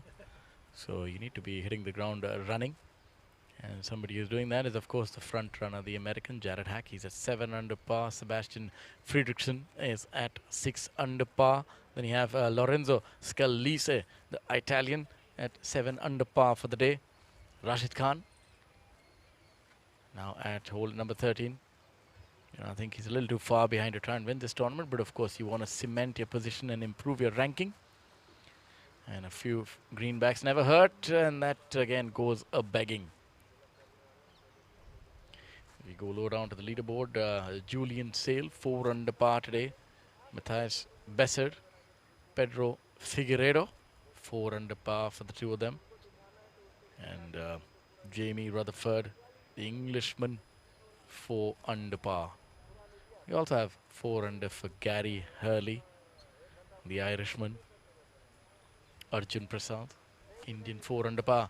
And we have a look at our overnight leader, MJ Daffy. Oh, that was agonizingly close. How that ball has not disappeared out of view is a mystery that we're not quite certain of. It's one of those putts that will stay with you, especially when you're that close to the leader, one shot difference. You want those to drop in. Have a look at that, the picturesque classic golf and country club. Beautiful architecture as Rashid Khan looks to tap that in for a par. Interesting, got that little putting stroke as a little jab. Did he always have that sort of a putting stroke, Shaurya? Yeah, he has that little bit of a jab and is able to put very consistent topspin on the ball. So the best of putters, they have the ball rolling end over end if you put a line, and he's always been able to do that. So that jab actually helps him to sort of get that topspin going on. He's one of the best putters like ever. Maybe him and Shamim Khan in the Indian context. Young Adam Homestead is a great proponent of the short game. He's also one of those guys that performs when the moment is there. He just has that supernatural kind of thing that, when the heat is on, pretty similar to Anirban Lahiri. They've been some great moments. There have been so many in the context of Indian golf. Arjun Ratawal, of course, is one that straight away comes to mind. The winner. The only Indian ever to win on the professional golf PGA Tour. And now coming back to the 15th, which sort of bearing its fangs, so to speak. It appears to be it's playing into the wind, because the 18th is also playing into the wind. So 15th is playing into the wind. 14th is downwind. That's why you're seeing a lot of birdies and eagles. Some of these players can really unleash those monstrous drives and hit like very short irons into the par 5. But 15th is definitely a little bit of a challenge.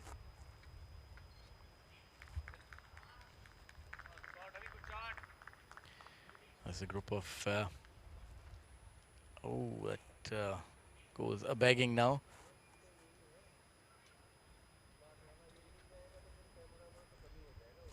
It would only be good enough for a par. This is a group of Mattis Bassett, Aaron Zemmer, and Yannick De Bruyne. Hole number 16. It's the first time we've seen somebody face some challenge on this golf course, having missed the green. Otherwise, pars have been so easy. Yeah, he's having a word with Colin while having lunch, and he says this is one of those golf courses when you're looking to tee up, you're looking to get a birdie every single hole, because rough is not up. You take the driver out or place yourself. If you miss the fairway, rough is not up. You still be able to go out there and control the ball on the green as well. Birdie putt that just misses it. Yeah, unfortunate miss right there. So it's not a bad thought process as a competitive golfer, that certain golf courses, you see the rough, if it's not really up, then you're looking to literally be aggressive right through the entire tournament. And of course, birdies are going to be key, and that's why we've seen Duffy go out there and shoot that course record 11 under. Yannick De Bruyne, birdie putt for him. Should be able to get that birdie that he's looking for, move up the leaderboard. Yeah, it doesn't appear to be much in this putt. And really well done by the southpaw, Yannick De Bruyne, the German. Only his second birdie of the day, so it's not all red numbers for everyone. You still have to get the ball in the hole. I think this kind of a golf course sometimes can put some pressure also when you're on the tee, because you expected to birdie almost every hole. While we have a look at that resplendid facility here, that 7-star hotel. It's really a place to visit if you are a golf aficionado or a weekend warrior or a tourist. If you want to come to the best place in the world to play golf, I'd say this is one of them. The leaderboard, which is jam-packed, led by an American, Jared Hack. His golfing abilities have nothing to do with his surname, I'd say.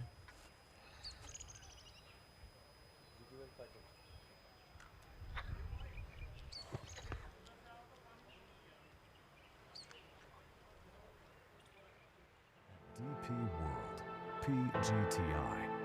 We don't just host tournaments. We build a world-class platform for Indian and international golfing excellence. We bring together emerging talent and global champions, backed by strong partnerships with leading corporations, iconic venues, and support from national sporting bodies and government associations. Our ecosystem is built on credibility, scale, and influence. With extensive live broadcast coverage and growing digital reach, we curate experiences, exclusive gatherings, and unforgettable moments that foster community both on and off the course. DP World PGTI.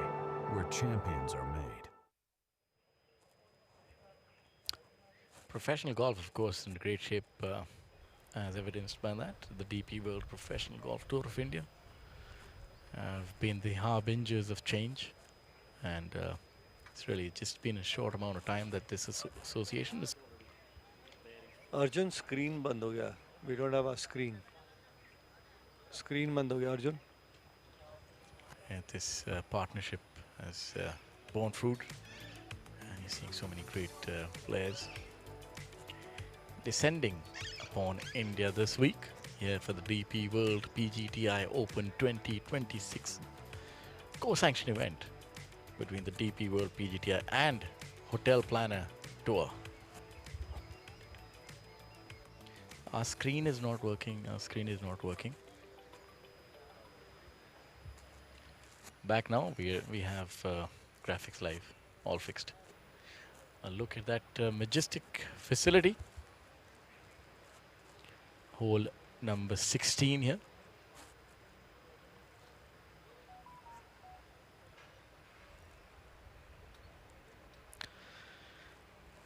This is the group of Yuvraj Sandhu, Pedro Figueiredo, and Andres German Gallehoz.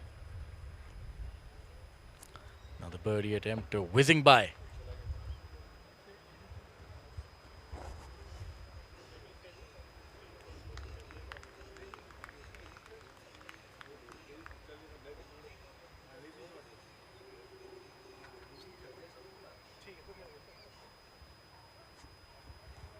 Yuvraj Sandhu looking to make a move on. What's his putter hot? Chara, you've been in this sort of position.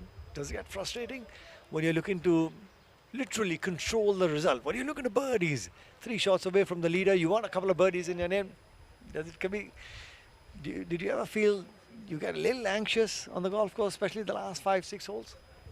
I think a lot depends on the fact how often do you find yourself in this position. You know, it's that, like, for somebody like me, it would be, you know, I know that this is an opportunity, might not come again, so, you know, you'd be a lot more anxious. But for somebody like Yuvraj, it's common parlance for him. You know, he does this week in, week out, so he's very relaxed. I'd say that matters a lot, also the kind of player that you are. But, of course, he's so competitive. He wants to win, and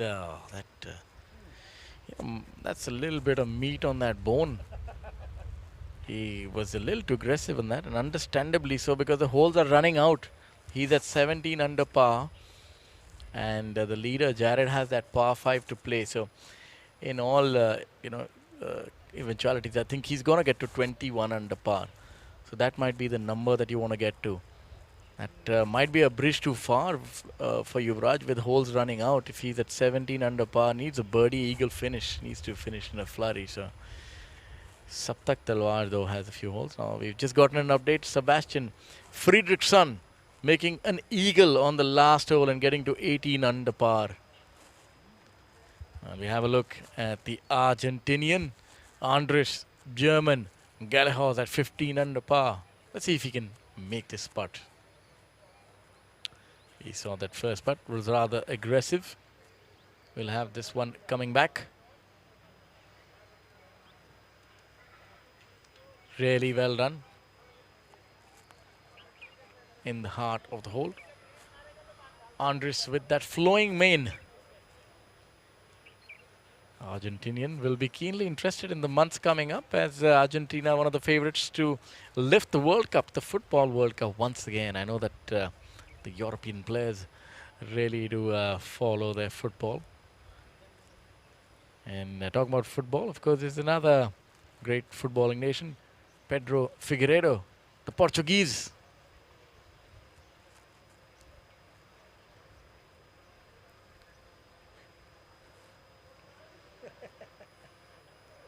Now,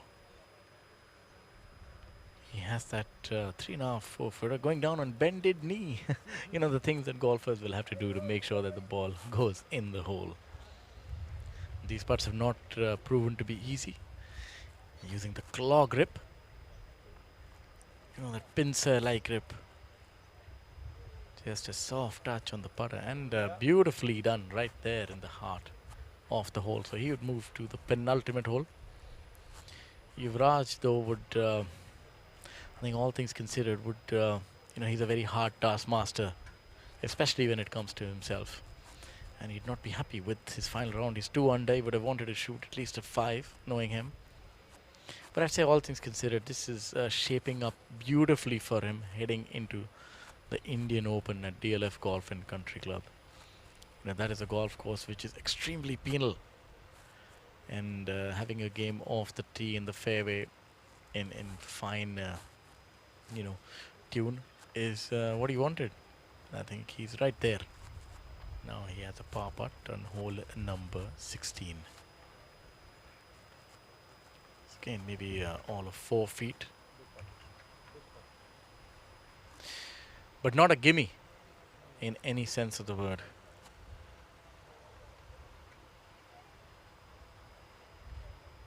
Well done. Holds that. Still has 2 opportunities, 2 bites of the cherry. If he can birdie 17. The flag on 17 is the final day flag. Difficult flag. 20 from the front and 6 from the right. Right at the corner of that green. So if you want to take that flag on, you need to flirt a little bit with bogey as well. Yeah, there's one of those tough holes as Yannick looks to just line up his approach shot over the water. Yeah, the left-hander placed it really well. Right in the heart of the fairway on hole number 16. If you can hit a good tee shot, this turns this hole into a birdie opportunity. Because the tee shot is the difficult one here at 16th.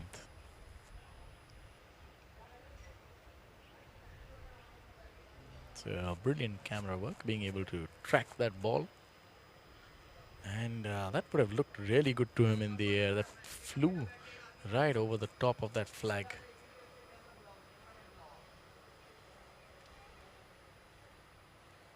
We'll have his work cut out in order to secure par. In view is hole number 18, and we get back to hole number 16.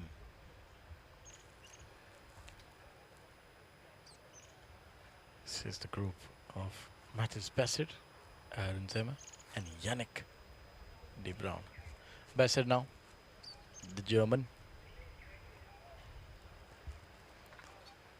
Appears to be going with a wedge, I think. That's a long tee shot, flirting with the water. And that's absolute beauty.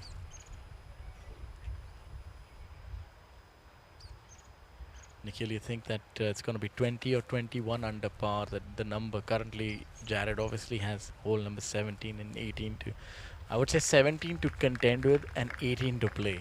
Because 17 is, with that flag, it would really require a Sunday special to have a birdie putt there.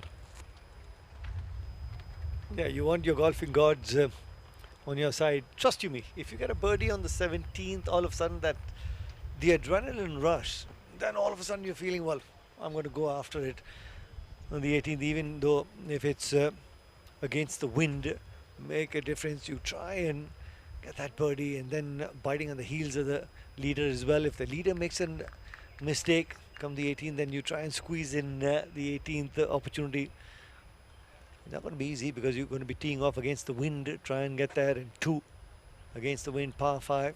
But yeah, importantly, the 17th. If you're able to get a birdie, it will make all the difference. Yeah, the 17th is going to be playing downwind with that back right flag, which is actually is a little bit of a catch-22. It's a long hole, so you get a shorter club in.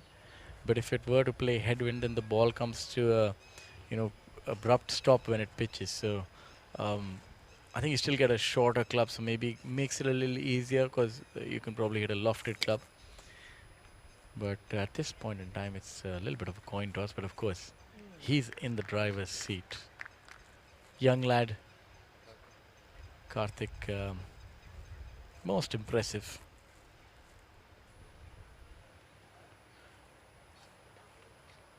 Karthik at 11 under par for the week.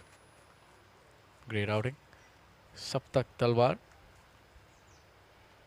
We've just gotten an update that Saptak has birdied hole number 14 and he moves to 19 under par. So I'd say that this is Things are really hotting up here in India. The action is coming at you thick and fast. It's turning out to be a blockbuster movie with a twist in the tail on after every hole. Now Yannick De Bruyne on hole number 16 hit an absolute beauty, flew it over the flag. But obviously this week the flags are almost in the corners, and that's something that you do require here. Is, you know, not much in terms of difficulty in this golf course, so you would expect to see a lot of that.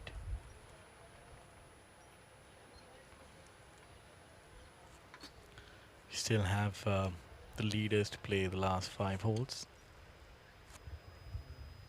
That's a decent chip shot.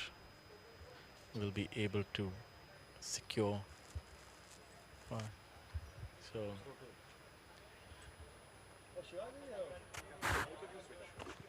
now we'd have a change in the commentary box. Like to welcome the flamboyant Rahul Bajaj, a very good player, a golf prodigy, hung up his cleats, joined alongside by Mr. Shivas Nath. As the two of them take you to the next few holes. If you also have a look at Yannick.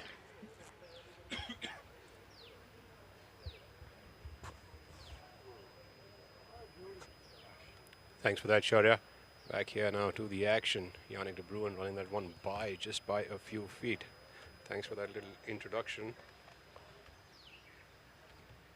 Lucas Nemec on the 15th.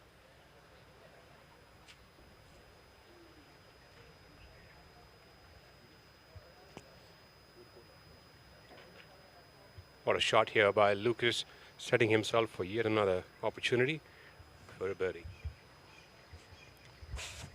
Pin position on the 15th is 27 in and 3 from the right, getting it up close and personal with that right side edge of the green, making it a tough flag to get to. There's no room for error here. And as we just catch up with the action, Mathis Bissard at 14 under par. I'm joined now alongside by my co-commentator Shivas Nath. Well, thank you Rahul. It's good to be back. And a big thank you to Nikhil and Shaurya for holding fort. And in the meantime, of course, Jared Hack is leading the way. And that was Albert Bonetta giving himself about 15 feet away from the flag with that approach shot. Back here now, we are on to the 16th green.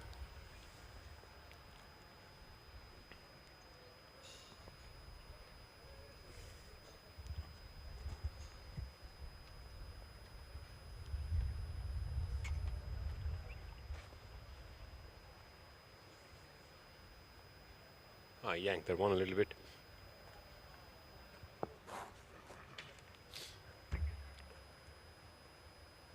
Saptak Talwar from India. Currently 19 under par. Tied alongside Lucas Nemec and MJ Duffy.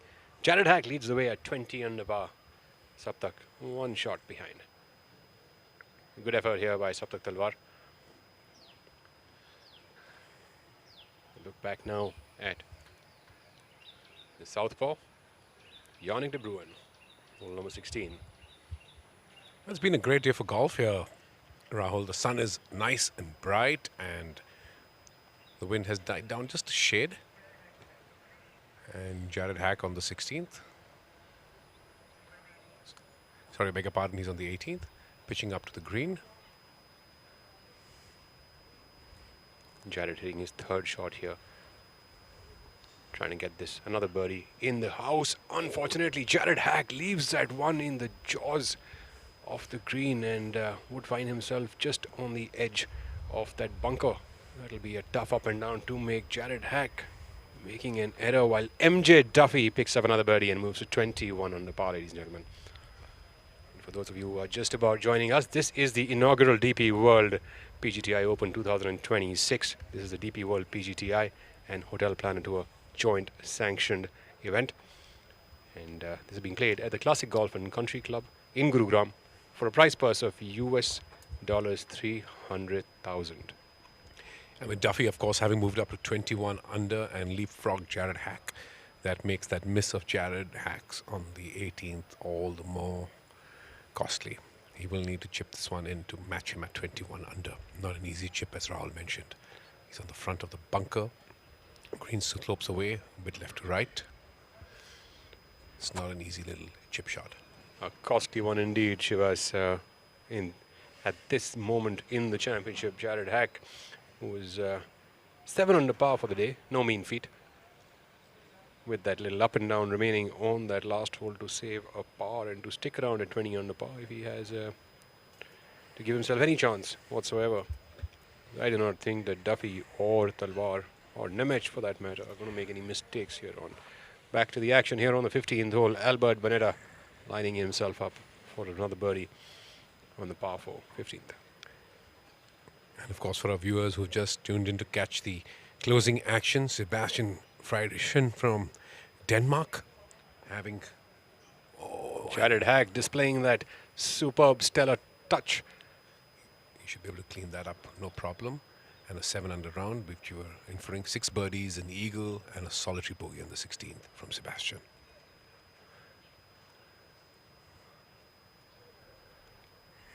Hack, shot game wizard, as he is.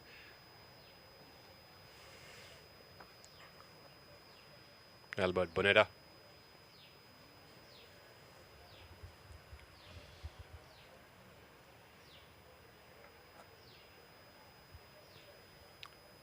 Oh, great try there for Albert.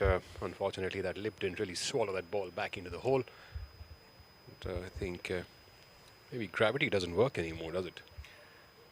Just a wee bit of pace on that just didn't allow it to come back into the cup. Definitely disappointed with that miss.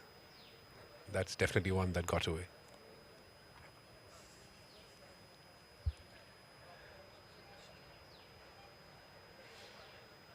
Bonetta would go on to make a par there and stick around at the score of 14 under par. There we've got the young Pritish Singh Karayat. Pritish currently even par for the day. 12 under par for the tournament. What a brilliant showing it has been for this young lad. All of 17 years of age from India. Rahul, it was you that was mentioning yesterday that it was a junior golf event by the Indian Golf Union and he shot a 10 under par on this course. Well, that was Shaurya who mentioned that, but the fact still remains a fact. Pritish Singh missing that one slightly on the lower side. A great finish here for the young golfer coming in from India. Saptak Talwar putting for birdie here on the 15th hole. Saptak to move to 20 under par if he makes this. Currently 2 shots away from Duffy. Wouldn't he and all of the Indian golf fans love to see Saptak roll this one in? Very important putt. Taking his time. Oh boy, that is going to hurt. A horseshoe 180. Oh my goodness, that is an unfortunate miss there for Saptak Talwar. I think it had you and me both off our seats. Looked so good, but just flattered to deceive. And he's obviously now just got 3 holes left, so he will have to do something from 16 to 18 to challenge the guys at the top of the leaderboard. So close yet so far was that putt. Jared Hack now putting for a par here on the final hole, 18th, the 72nd hole for the tournament. If he wants to give himself any outside chance of maybe getting into a playoff, this is going to be an important putt. Using a pencil grip. No trouble here for Jared Hack. Sticks around at 20 under par after that little bit of a blemish that he had on the 3rd shot. What a scintillating effort it has been for Jared, a man who seems to love India. Finished 7 under par for the day today and 20 under par for the tournament. 7 birdies on that scorecard. No blemish at all. Indeed, Jared Hack, absolutely lighting it up today, and much required, but he is going to sit and rue that little pitch shot to the green that came up a yard and a half too short. Well, he's got that one in the house now, and we move on. We have visuals of Rashid Khan. Rashid himself has been out of sorts yesterday and today. Got off to a very good start. Now at 14 under. Had a solid round 1 and round 2, but really not been able to get things going at all thereafter. Today he's at 1 over par for the day.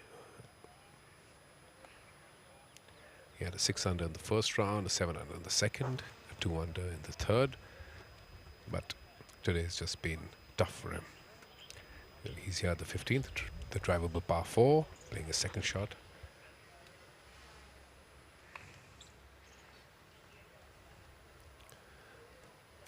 And what a golf shot that is by good effort, Rashid yes. Khan, coming in from just short of that bunker and getting it really close to the hole and pin high, in fact. Very aggressive line as well, Rahul.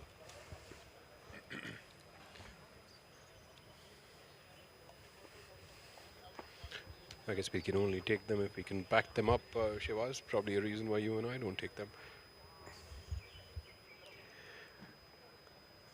Well, lots of hours of practice, lots of self-belief, and a good head on their shoulders.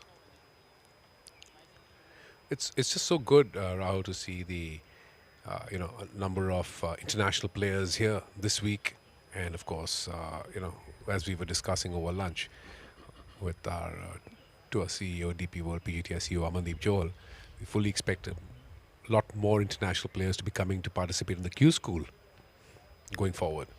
Absolutely, I think as the number of tournaments on the PGTI and the money that we have on offer here for professional golfers, I think it is a foregone conclusion that we will have a lot of international names who will be coming into play. Adam Wallen leaving there one shot. That'll be a long way away from the hole. It's a very slow putt from there. MJ Duffy pacing it up and down. Back on the 17th hole, the par 3.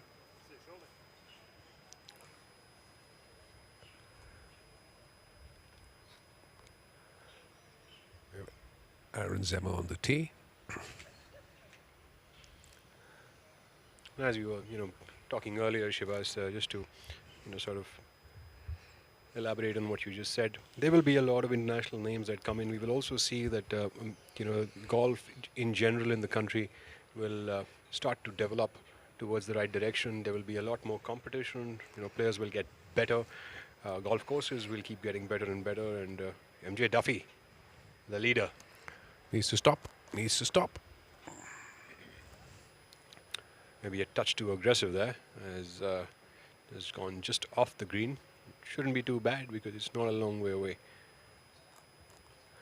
It's the unfairness of stats that I feel that sometimes the ball is not too far away from the flag, just on the edge of the fringe, but it's never counted as a green in regulation. So it's the unfairness of the stats. So sometimes the stats can also lie. Saptak Talwar on the 16th.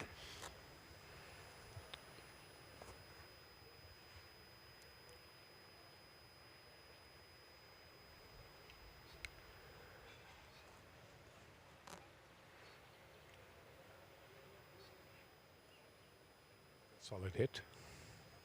16th is one of the toughest par 4s here on the Classic Golf and Country Club. 431 yards from the back of the tees. Green is a tabletop design with a big bunker right in the front where it looks like gravity plays double the part over there and kind of swallows the golf balls in if you miss them by just a couple of yards. And there's a bit of a hillock at the back of the green, making it a very tough drop. And if the rough is up like it is just on the back of the green right now, it becomes a very, very tough up and down from there. There is a water hazard just on the left side. And the further left you go, the closer the water hazard gets to you. The further right you go further away from the water hazard. And right in the fairway, players have to contend with nearly 270 or 280 off the tee to be in play. And anything 290 or plus even in the fairway will land you in the water hazard. Adam Wallen coming in from a long way away on the 15th. Good speed, reasonable direction. You should be quite happy with that. The 15th here at the Classic Golf and Country Club is, it can really play tricks. It's a hole where if there's downwind or no wind, you could be really close to the green after your drive for most of these players. And if it plays headwind, you could be totally miffed. You could land up in one of those bunkers in the fairway and, have a really, really tough shot to the green. So it's quite the hole which can surprise you and shock you pretty much from one day to the next. Yeah, absolutely right, Rahul. You know, it's amazing how wind conditions play such a strong role in the way holes play, the strategy, the difficulty or the ease of a certain hole. You know, getting into a certain landing area, bunkers in play or not, or water, as the case may be. And certainly when you're hitting some of these wedges, as we've just seen on this particular green, it's a short hole, but the difference is between finding the fairway or not. And Duffy not happy with his efforts at all on this hole. Take away a par, but not able to really extend his lead.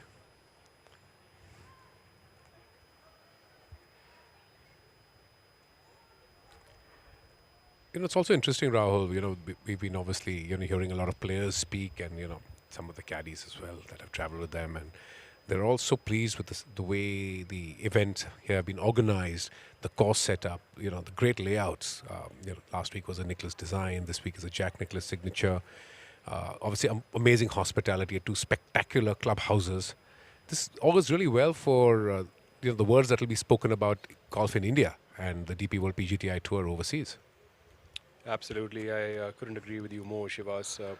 Back to the action here. Rashid Khan on the par 4 15th, putting for a birdie where he's set himself up for a very nifty birdie opportunity.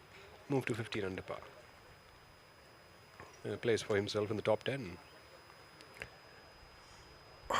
Story of the day. Well, not happy at all.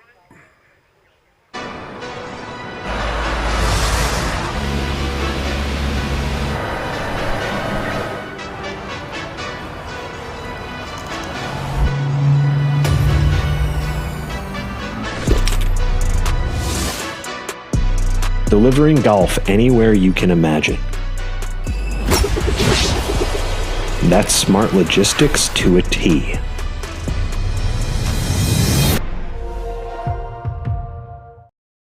पढ़ता है, खेलता है, झूलता उछलता है, दौड़ता कभी कभी दौड़ कराता है, आगे आगे बढ़ता है इंडिया, अमूल दूध पीता है इंडिया.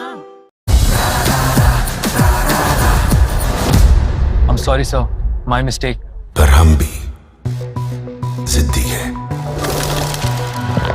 मुश्किल खड़ी है, खोले सीना, सामने एक चट्टान है, मेरी जिद का बोले पसीना, चट्टानों के अंदर आसमान है. जिद क्या बावाली, जिद क्या बावाली, जिद क्या बावाली, जिद. Saptak now, all lined up on the 16th. Pin today on the 16th is 18 in and 4 towards the left. Saptak has put himself in a pretty good location here on the fairway to have a good look at the flag. Playing a little bit into the wind, this hole can get pretty tough.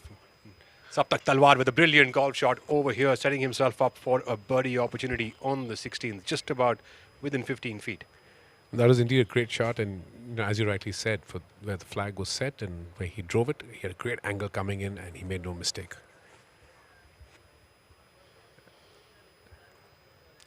And Saptak, of course, like you know, we've spoken a number of times so far, coming off that victory last week at the Indorama at Kalahar Blues and Greens. He knows how to hold his own, and Albert Bonetta, his playing partner, coming up onto the 16th, leaves himself on the right side of the flag, nearly 40 feet away.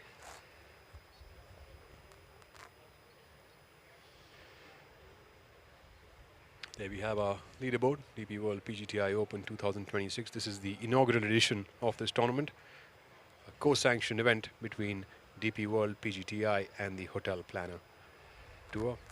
MJ Duffy leads the way. It's, for most of you, it might read as Dafu, but apparently he has his own American pronunciation for it. There is a story to it wherein he's actually from South Africa, but he's been living in the United States, and most of the people over there call him Duffy, and so he just decided to go with that. And Lucas Nemec, of course, at 20 under alongside Jared Hack, tied at second position. Well, I could bet my last dollar, Rahul, that Duffy is probably a term of endearment that some of his American golf buddies have kind of bestowed upon him, and he's very sportingly embraced it. There we have Saptak's fourth round numbers there. One blemish on the scorecard today on hole number 8.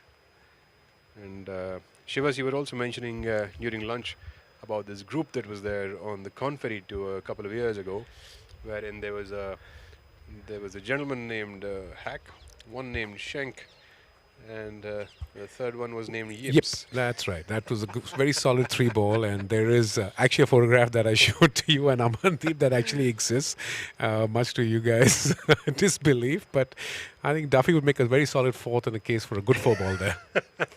Probably not the kind of words that you want to hear when you're playing competitive golf. Neither do you want to hear Hack, nor Shank, nor a Yip, and nor a Duffy. Well, certainly the tournament director had a sense of humor, and I do hope our tournament director in-house, Sampachari, who's actually a dear friend as well and highly respected, can pick up a bit of humor and do some of his own fun stuff in maybe some of the draw makings. Yuvraj Sandhu here. This man means only business. Yeah, Yuvraj obviously fallen a little bit off the pace. He's, I believe, currently at 17 under, 2 under for the day. He's made a share of birdies, but it's been sprinkled with a bunch of bogeys, so just hasn't let him get onto a bit of a tear.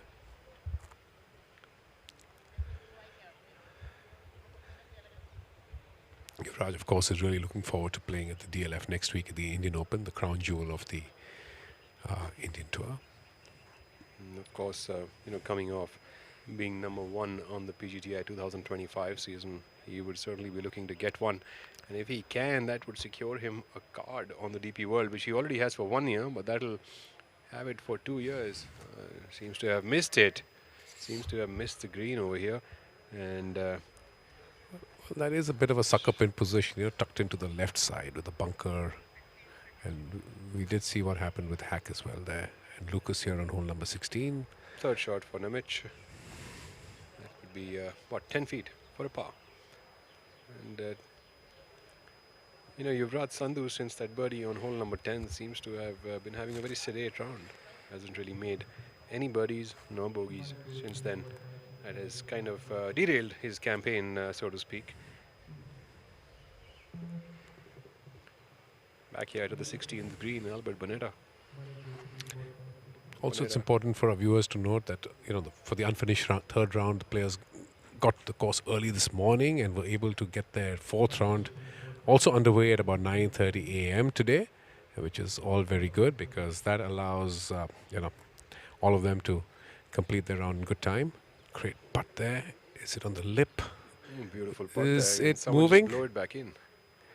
Is it the cameraman or is it the breeze? Nah, really taps it in. Bonetta currently at a tie for 12th position. Another birdie would help him get into the top 10, just about sneak himself into it. Yeah, a lot of points up for grabs, world ranking points. And that's a great visual, by the way, for our viewers. That's also what we get to see from our commentary box. Saptak Talwar trying to make that all-important birdie. That should move him to 20 under. Well, Talwar is running out of holes over here with that missed opportunity on the 15th, which was quite unfortunate with that horseshoe. Talwar needs to get something going over here and keep his hopes alive.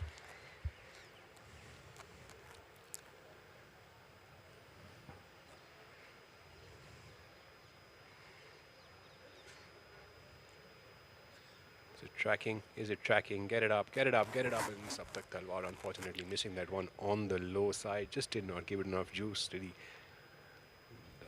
That'll be a tap in par for India's Talwar. He's certainly a bit disappointed, but needs to keep the chin up, keep getting after it. He's got the 17th and the 18th. And 17th hole, of course, no pushover. It's almost a 200-yard par 3. And the pin has got 6 from the right, so he'll need to hit a good one in there. And of course, 18th, although playing a bit into the wind today, has the firepower to get onto that par 5 and 2. His playing partner, Lucas Nemec, now putting for a par. My apologies. Nemec, 36 years of age, 3 professional victories to his name. Turned pro in 2012. Comes from Austria. He's also played on the Alps tour. And this putt, of course, is a very important putt. Seasoned professional. He's what, about 6-7 feet away, Rahul, and this is a very important one for him to save par to stay in the hunt.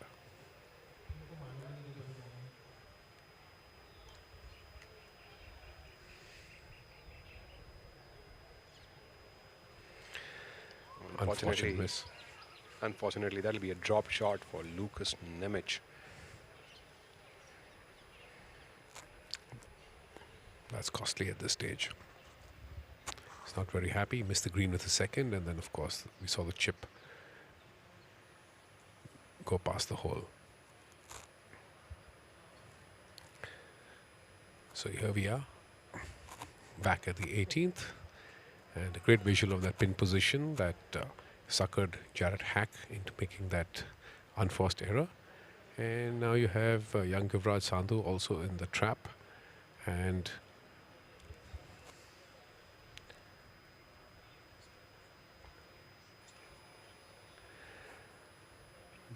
going to try and hit a good one and save par there.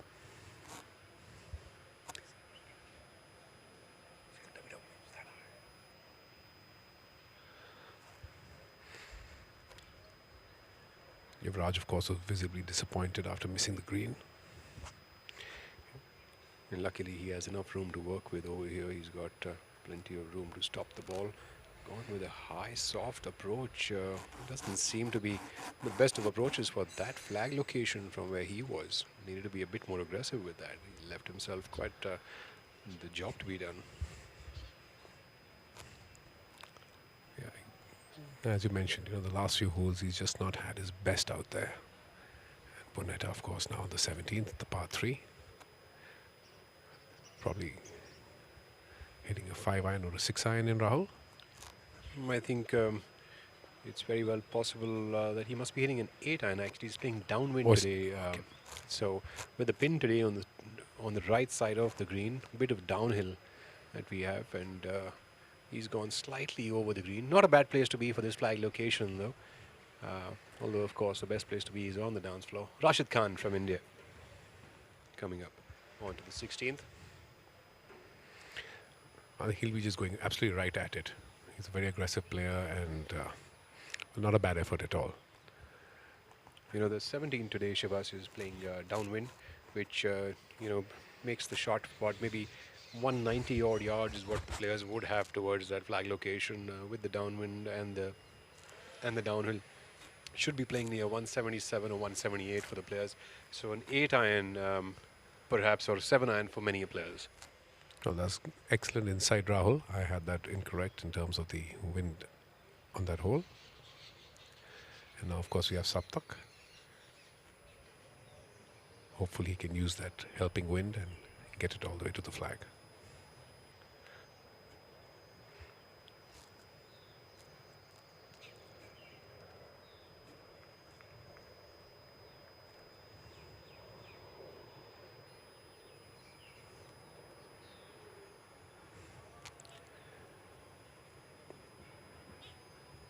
That looks very aggressive, right over the flag.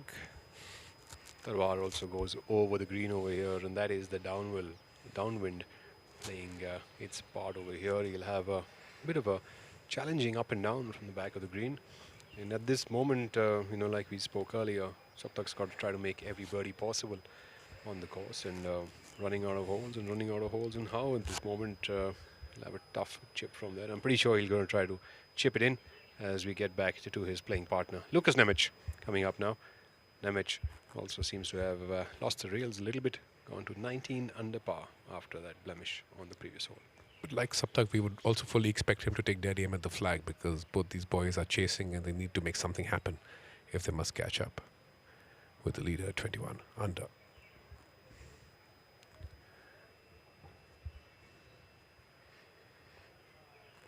Not too bad.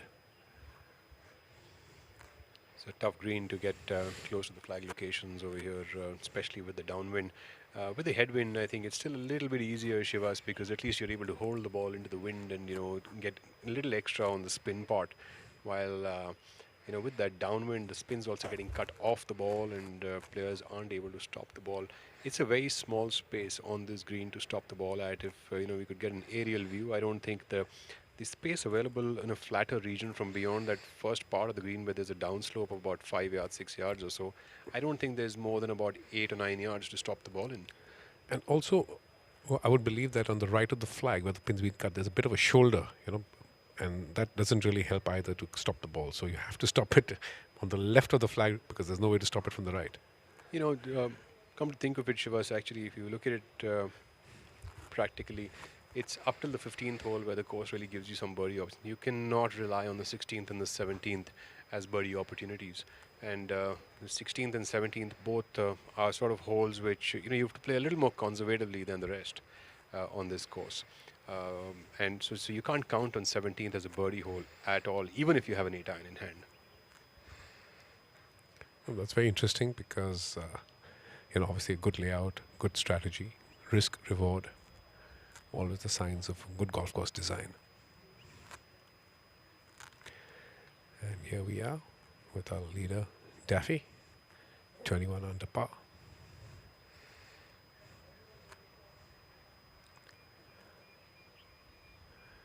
Good body language, firmly in control.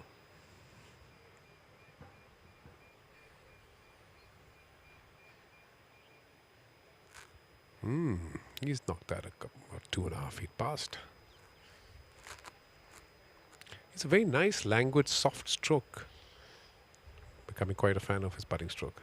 At this moment, Shivas, I think he's very comfortably in the driving seat and he can pretty much cruise around if he likes over the next 2 holes, and maybe on the 18th, also cruise around unless Saptak Talwar chips it in, and who knows, we might even have an eagle on the 18th.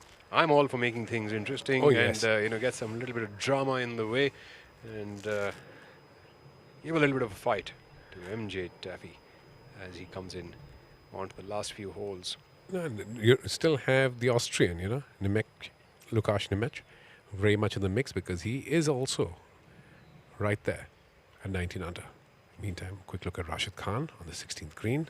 Birdie opportunity.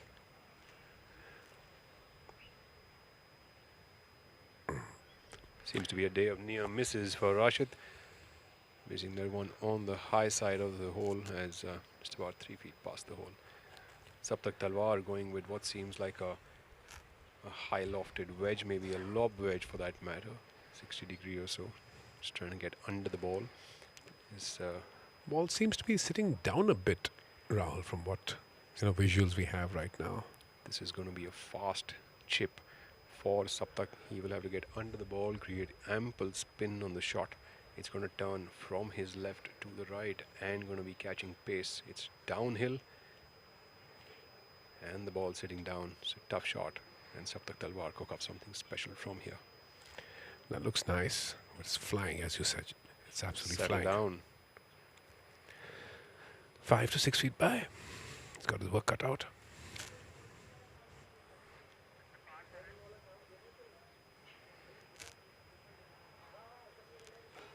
And now Daffy back on our screen with that 3-footer to save par and stay in the lead by a solitary shot.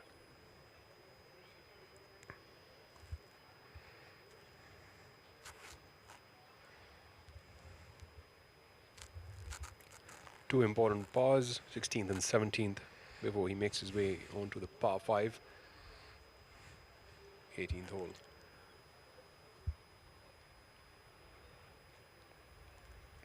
No mistake there. Dead solid perfect. He's just cruising around the course, Rahul. It's as we spoke, he's in a very comfortable space. He's a very experienced player. He's led the US Open in 2022. That's no mean feat. With that eagle that he's just made, he very well knows he's leading the way. He knows he has to keep it calm and steady on 16th and 17th with the kind of experience that he has behind him. And he also knows that he's leading by a shot over a player who's already finished the round.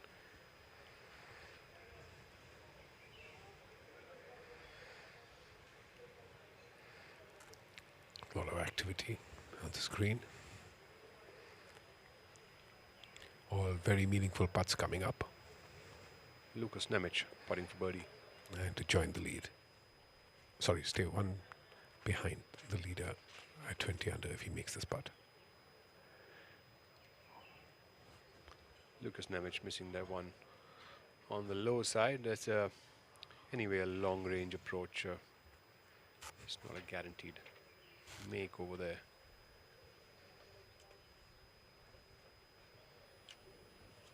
So we get back to the 18th hole. We've got the group number 21, Yannick de Bruin, Aaron Zemmer and Mathis Bessard.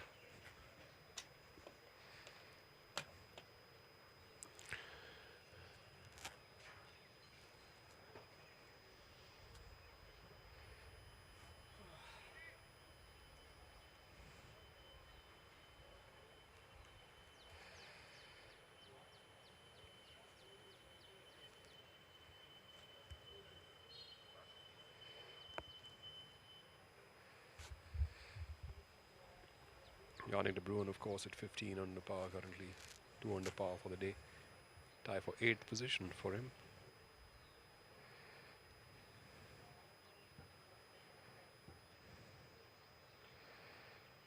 His playing partner Mathis Bessard is at 4 under par for the day and 14 under. Saptak Talwar putting for par here on the 17th hole. This putt is huge. Right to the left. This putt is absolutely huge. Just keep him in the hunt.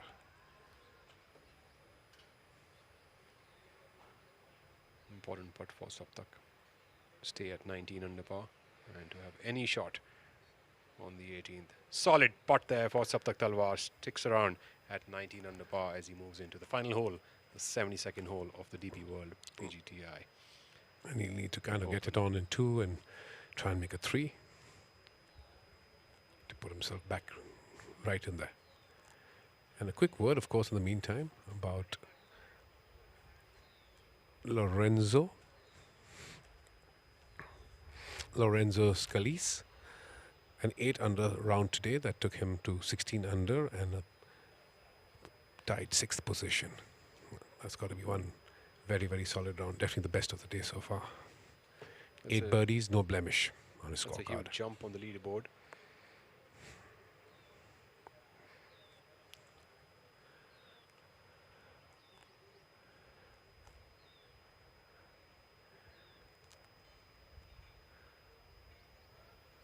Bonetta also chugging along. It's very interesting as well, Rahul, to see the local caddies, interacting with the international players, and that's been the case for several years here. So a lot of the caddies have been here at the employed at the Classic Golf Resort for maybe 10 years, 15 years, 12 years, and with the amount of international tournaments that have been had here, not just professional but amateur and junior as well. A lot of learning for the caddies as well, rubbing shoulders and working with international players. Bonetta putting for a par, and unfortunately another miss for Albert Bonetta. He dropped down to 13 under par, and on the 18th that is a birdie attempt.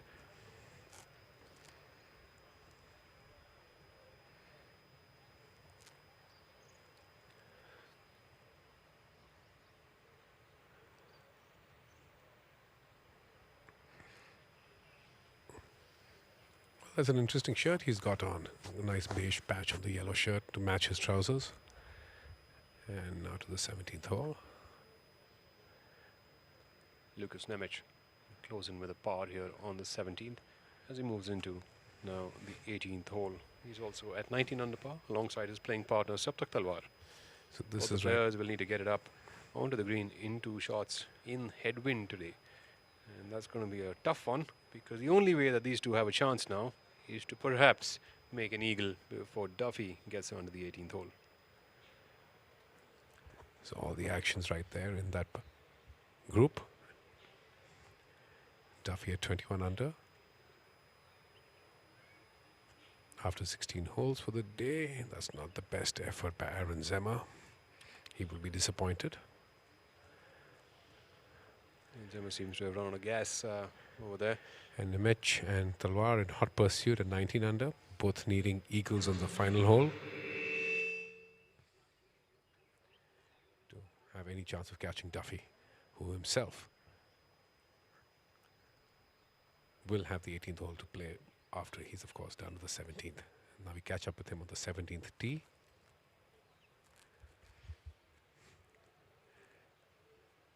And we're going to watch the leader hit the shot. My guess is he's going to go pin high to the left side. But he is staring it down. Well, a clap from a couple of our spectators, and it seems to be a very, very solid golf shot. And as Duffy will walk to the green after Rashid, of course, hits, we will see him have an opportunity to extend his lead over Jared Hack.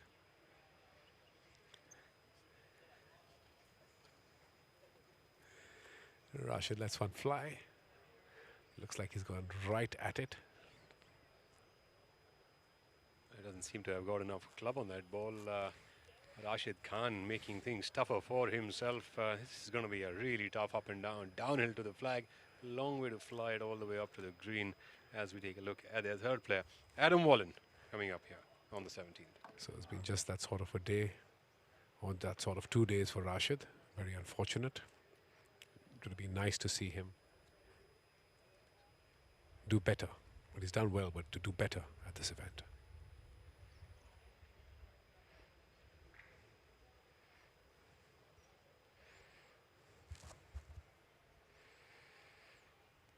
Oh, that's a beauty.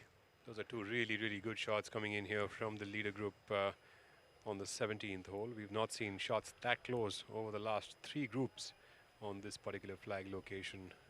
Going to showcase why they are there in the leader group. No pin is inaccessible for these gentlemen. And of course, now we have our colleague Shaurya Singh. He's going to join Rahul Bajaj to take it through to the very exciting final stages of the HotelPlanner DP World PGTI Championship.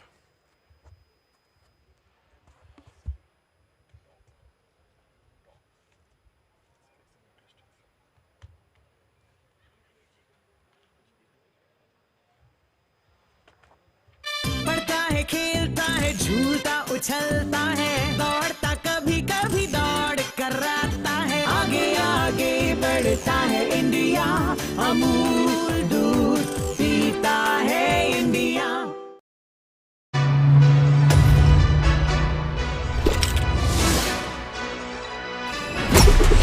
Delivering golf anywhere you can imagine.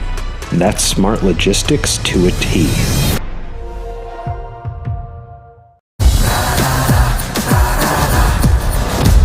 I'm sorry, sir. My mistake. पर हम भी जिद्दी है मुश्किल खड़ी है खोले सीना सामने चट्टान है मेरी जिद का बोले पसीना चट्टानों के अंदर आसमान है जिद क्या पावाली जिद क्या पावाली जिद क्या पावाली जिद leading the way in such a strong fashion. He is very much in control. He's cruising along right now. First off, thank you, Shivas. I think all that we can hope for is a contest at this point in time. Daffy is has definitely put the marker down the way he's made that eagle and come back so strong. Jared, did play his heart out, but I think Saptak still has a roll of the dice, and so does Lucas. So it's possible, and I do agree with you, but you have to be on the dance floor. At the bare minimum, just get it on the green, and then you never know. We've seen great things happen in this game of golf.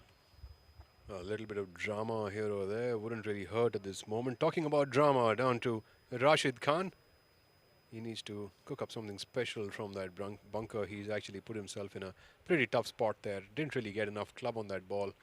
As he got enough on it now. Quite a great effort from that position. Rashid Khan setting himself up for a pretty decent par opportunity here on the right side of the hole. I can kind of understand what Rashid is going through. He's always playing to win, but now that it's sort of the wind has been taken out of his sails.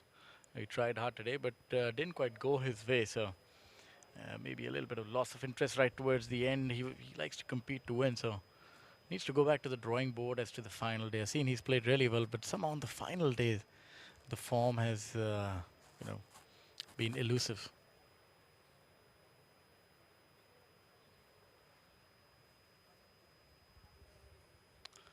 MJ Daffy is really been dominant, and as I spoke with you that he has a penchant for making a lot of birdies.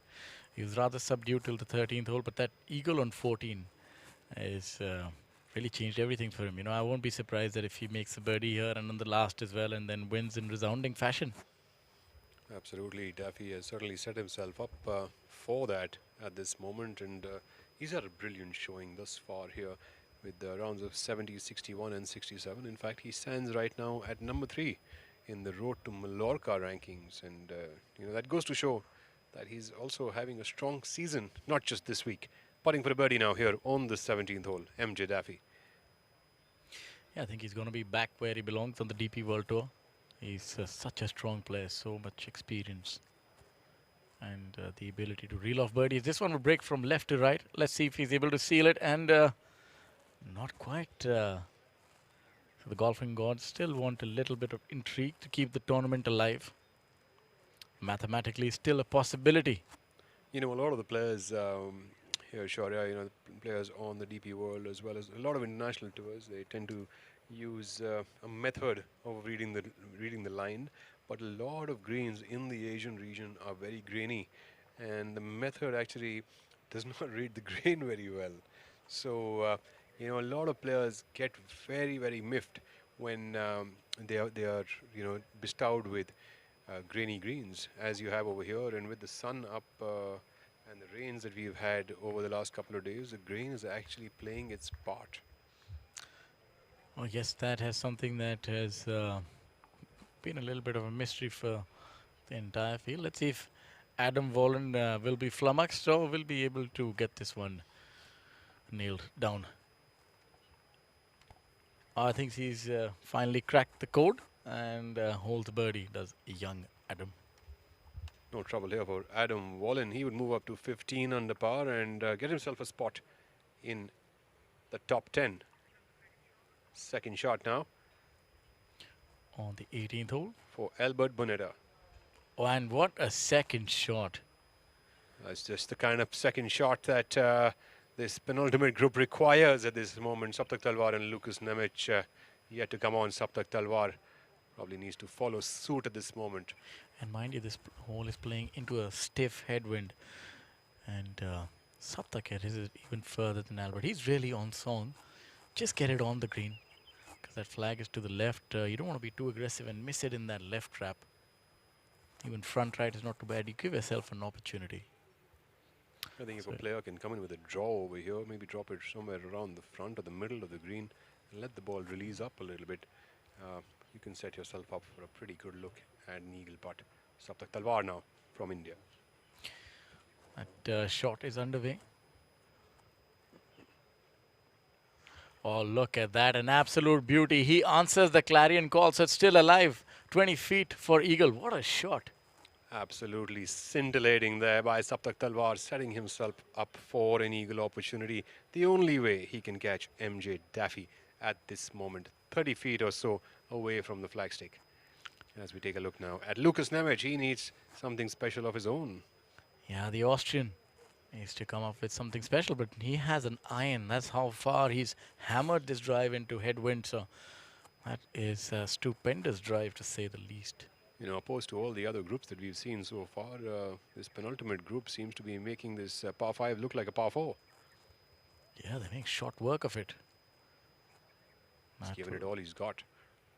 Give it quite the heave. And that needs to sit down. Doesn't want that to get into the trap. And I think that's where it's going to rest. So he'll have to get a little bit of magic from the beach if he's to reach 21 under par. I almost sounded like a poet right there. Yeah, spun out of that one a little bit. I don't mean the spinning of your poetry. I mean this spun out of the shot for Lucas Nemec.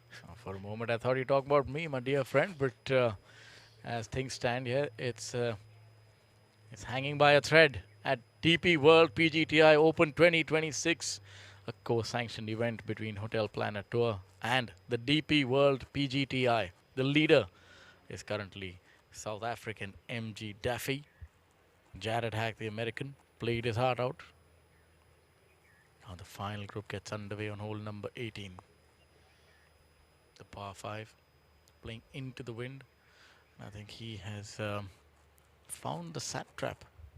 That was the tee shot for Adam Wallen, coming up into the left side of the fairway. MJ Daffy, the leader, at 21 under par, coming up here on the 18th hole. MJ Daffy also gets the ball out there, but in this headwind, that bunker is placed to a carry of 316 yards. So I don't think he can fly that. Would need to hit it to the right of that. It's not really held back. Let's see where the ball lands up, and that's perfect. It's absolutely as good as it can be, right in the middle of the fairway for MJ Daffy here on the par 5 18th. Rashid Khan now, the Indian, has been trying to get something going of his own. Unfortunately, hasn't quite had his share of success today. Rashid Khan, maybe he can finish in style.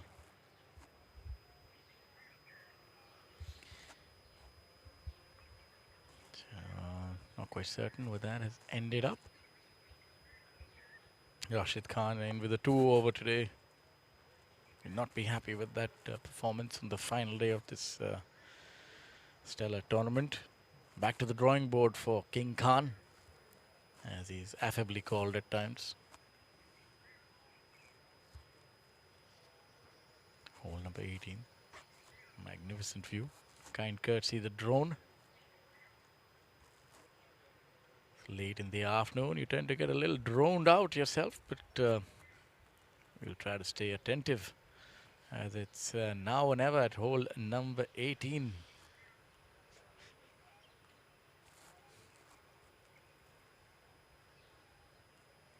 There's no hole which is out of reach for the stellar field.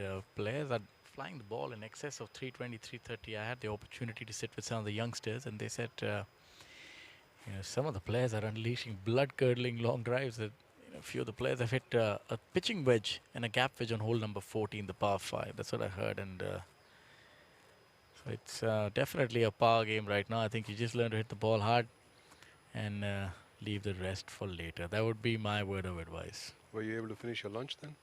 No, I was actually thinking how do I add a few yards. There's only a difference of 100 yards in the caddy. A little bit more chicken, a little bit more protein into the system then? Yeah, but I just stuck to ice cream. I said, we can leave the hard work for later. Let's just call the action. Lucas Nemec. Always adding things to your meals which make you slower than you already are, my friend. A slow coach must go on. Can he do a La Jordan Spieth? Was that a pun? Absolutely, my friend. This is the time that he must channel his inner Jordan Spieth and try to get this bunker shot in the hole, and then erupt in jubilation. So this is the moment, ladies and gentlemen. Anytime now, this ball could find the bottom of the cup. The shot to tie the leader. The Austrian, he's had a fantastic day so far, but still has come up just a little short. It doesn't seem like that ball has the juice to reach up to the hole. Unfortunately, those bogeys on that scorecard haven't helped. Yeah, that is not his best effort. Maybe something owing to the lie. And now he'll have that 15-footer. So he's definitely not in the running to win the tournament now. MG Daffy sitting pretty. In all likelihood will make birdie. But let's see if Saptak Talwar can make it interesting. Well, I think if Saptak Talwar can get this eagle going and tie up to Daffy's score of 21 under par, you never know what's going to happen. We might be looking at a playoff.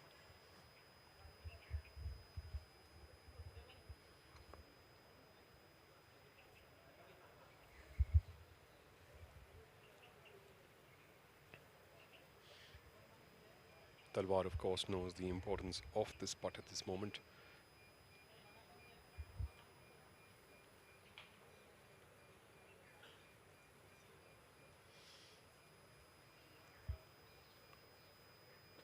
extremely important putt at this moment in time.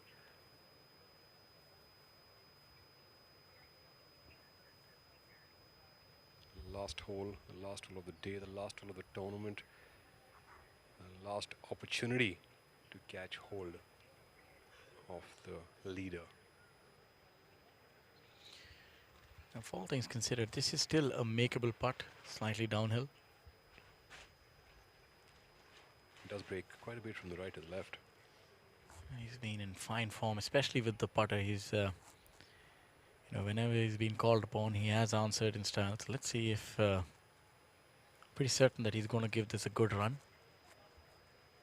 And irrespective of the outcome, he's been a stellar success.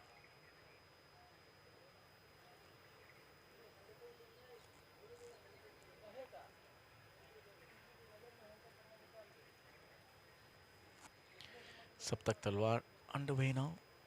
That eagle attempt that... Has he got enough pace on it? Unfortunately, Saptak Talwar came up just a little shy on that putt. Saptak Talwar, take a bow. You've been resplendid. Now his watch does come to an end. In brilliant style, makes a birdie. And he would end the week at 20 under par. What a player, what a fine young man, Saptak Talwar. Beautiful play by Saptak, 68, 66, 66, and a final round 4 under par. Brilliant performance by Saptak as he heads on over to the big one, the Indian Open, the Hero Indian Open. An excellent front runner, a great ambassador for Indian professional golf. Albert Bonetta now putting for an eagle. He's probably got a read out of Saptak's putt there.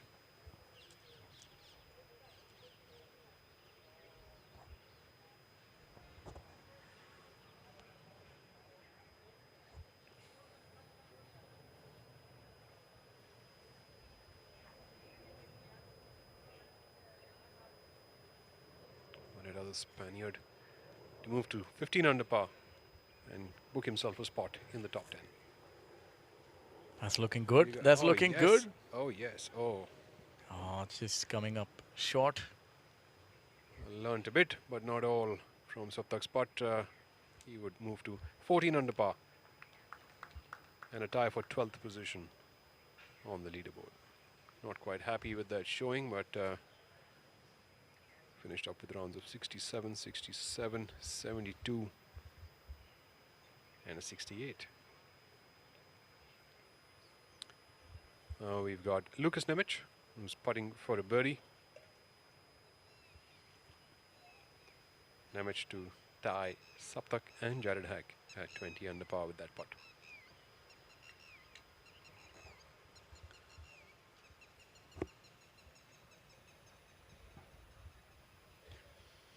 After that bunker shot, an opportunity to finish in second spot.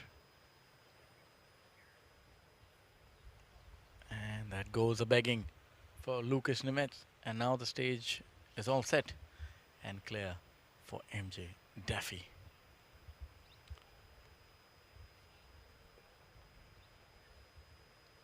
MJ Daffy was already in the fairway. As you said, Shaurya, the stage is set. He's already in the fairway.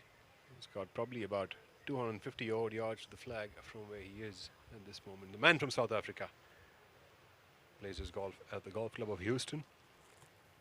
Has led the US Open in 2022. 37 years of age. There we have him on our screens. Second shot here on the 18th. Also going with what appears to be a driving iron. Yes, so he's really got that ball fair distance out there. A comfortable shot, just needs to make par to win this tournament. And that shot gets underway and he'll find himself in the bunker as well. Not his best second shot, but nevertheless he's in a very comfortable situation to get that ball out from there. And 2 putts would bring him victory number 3.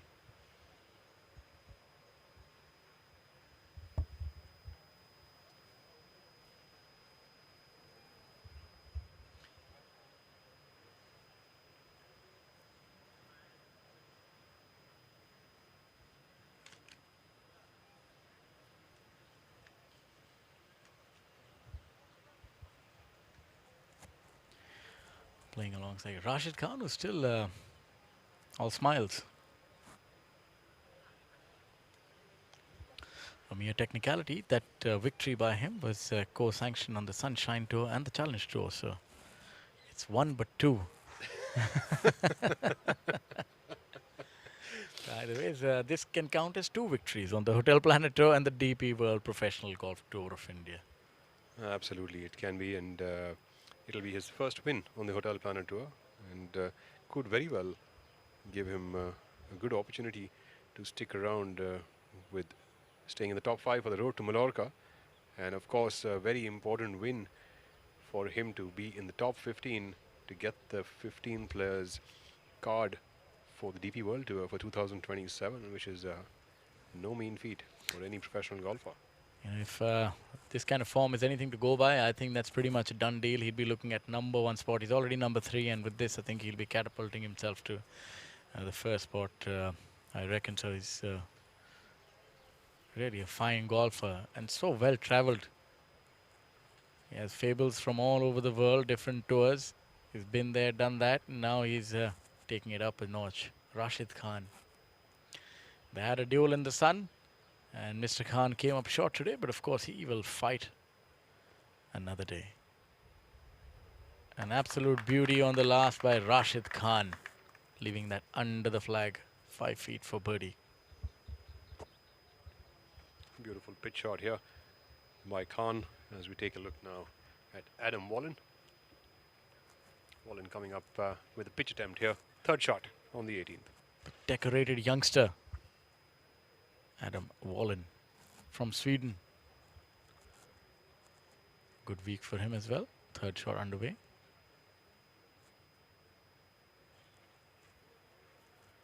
And another beautiful golf shot for Adam Wallen. So seems to be a certain birdie from there. This will be a good finish for young Adam. As we wait now for MJ Daffy to hit his 3rd shot from the bunker. Yeah, but I did see the ball rolled in. It did sit down a little bit in the bunker. Although it just needs to make par from here, but still you got to get a good bunker shot. I'm certain he'd be thinking only birdie at this point in time, as his name sits atop that leaderboard. It's been a good year for him. Resurgent this year.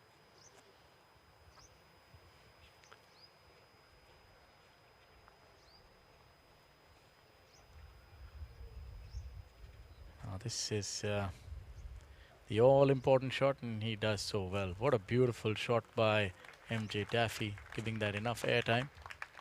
And would also be showing Rashid Khan the line as well. I wonder if the others finish before him and leave the stage for him. Only time will tell. Absolutely. Daffy is probably the best bunker shot we've seen from that right bunker today all day. We've seen a couple of players in there, none as good as MJ Daffy from it. He's giving himself about 6 or 7 footer now for birdie. And can he finish in style to move to 22 under par?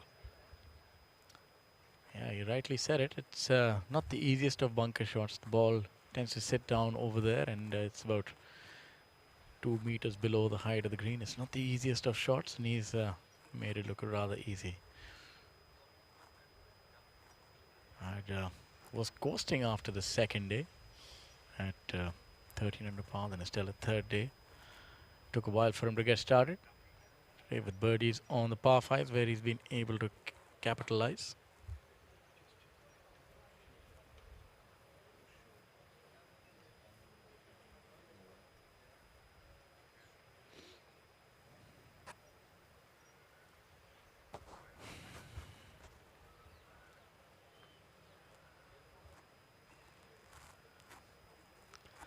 We were checking. He's also won on the NGA Pro Golf Tour 2013 Annie Smith Chevrolet Classic. So yes, it is indeed 2 victories, and time for a 3rd.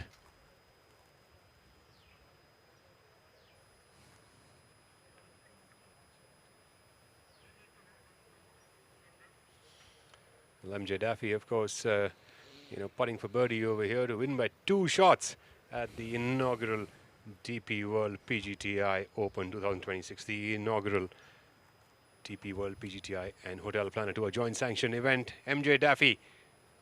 Oh, and you called it a little too soon. We got a little excited, and he wants to take his time. Nothing better than having a tap in for your victory. Well, I think he wanted that so he could finish in style and wait for the other players to finish, be the last one to get off the green. Giving us ample opportunity to call out these shots, but that putt looked good for the entire way, just about missing on the high side. Rashid Khan would have learned a lot from that putt. Let's see if he can make birdie here. And all things considered, it's an important putt for Rashid to keep his position. Well, this one will get Rashid to 14 under and be at a tie for 12th position. A shot better than 13 under. Oh, and that's a very underwhelming putt by Rashid Khan. Quite unlike him, actually. He's very firm with these kind of putts. Really not had the kind of showing that he would have liked to, and as you can tell, he is doing a little bit of self-talk over there. Unhappy with his finish. Adam Wallen putting for a birdie. Adam to clear the way for MJ Daffy to finish up. Oh, the youngster, Adam Wallen, to finish up with a birdie. There has to be one player who makes a birdie on this group after their stellar shots. And that is going to be Adam. Well done. Now setting the stage for the man from South Africa. Adam Wallen gets himself to tie for 6th position with that putt. It's been a long, arduous journey, but it is all bearing fruit now. Victory early this year. Man from the Rainbow Nation, also known as the cradle of humankind. He wins yet again. MJ Daffy with spectacular around the 70, 61, 67 and a 3 under par today. He should be proud of his performance. And ladies and gentlemen, he's the winner of the DP World PGTI Open 2026. Stellar play by the man from South Africa. Never a doubt, Rahul? Absolutely. I think MJ Daffy has showcased stellar golf over the last 4 days. Of course, starting with a 70, which is a 2 under par, and coming up with that 61, 11 birdies on that scorecard on day 2. Pretty much, showcasing his authority on this golf course. Coming up onto the next day and shooting a 5 under par, 67 and 69 to close today. That eagle on the 14th, of course, sealing the deal when he went into that back 9 today. With just that one birdie on hole number 9 with pars all through and through. He knew he needed to do something special. He wasn't dropping any shots, but he wasn't picking any. And on the 14th, he said, you know what, I'm just going to take 2. So MJ Daffy has his finest star here in India. Congratulations to him, wife Camilla and son. They'll be reliving this moment for years to come. This is the year where he finally turns it around. And I think this is a name that you're going to hear a lot in golfing circles. MJ Daffy, take a bow. Stellar play. And of course, the rest of the field also keeping up. Not an easy task. Jared Hack, Saptak Talwar, Lucas Nemeth, Sebastian Fredrickson, Yuvraj, Sandhu, Adam Wallen, Lorenzo Scalise, and Indian Ravi Kumar. Brilliant showing. And of course, the German Yannick De Bruyne, lefty, and Aaron Azema round up the top 10. Please do stay with us as we bring to you the highlights and the prize ceremony. It's been a fantastic week here at the DP World PGTI Open 2026. That was MJ Daffy attempting a birdie just to get another shot in to his kitty. And that was his winning putt here on the 18th hole, the 72nd hole of the DP World PGTI Open 2026. For a prize purse of $300,000, having been fought out here, the battle at the Classic Golf and Country Club here in Gurugram. MJ Daffy from South Africa plays at the Golf Club of Houston. Finished at 21 under par over United States America's Jared Hack and Saptak Talwar from India, finishing at 20 under par. Lucas Nemeth from Austria finishing up at 19 under. Sebastian Fredrickson at 18 under. Yuvraj Sandhu at 16 under alongside Adam Wallen and Lorenzo Scalise. MJ Daffy. That's our leaderboard there. Ladies and gentlemen, the inaugural event, and what a success it has been. I think it's delivered on all fronts. It's been prolific golf and a unique leaderboard with players from all over the world, and even the Indian players really going toe to toe. Some of the youngsters.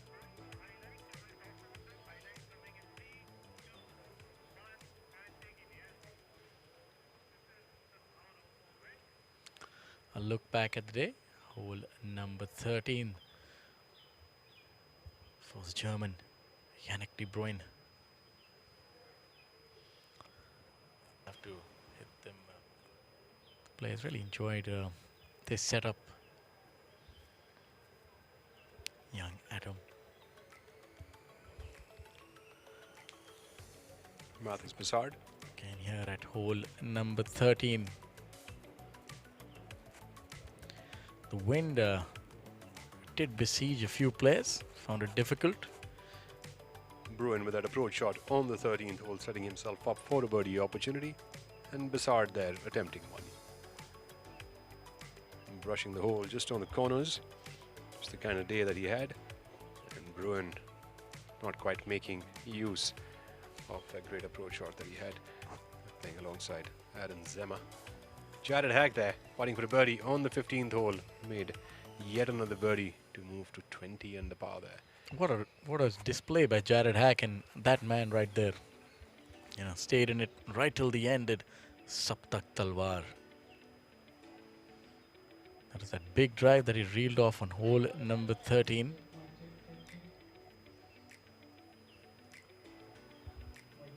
Albert Boneta from Spain coming up here. Hole number 13. Saptak Talwar playing alongside Albert Boneta on this final day. What a brilliant shot that.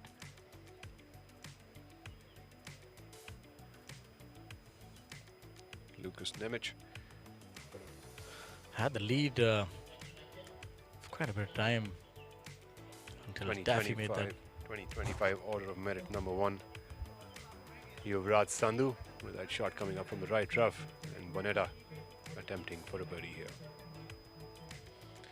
It's been a day of trials and turbulences. There have been a lot of birdies, a lot of opportunities, a lot of missed putts and a lot of made putts, and some eagles out there.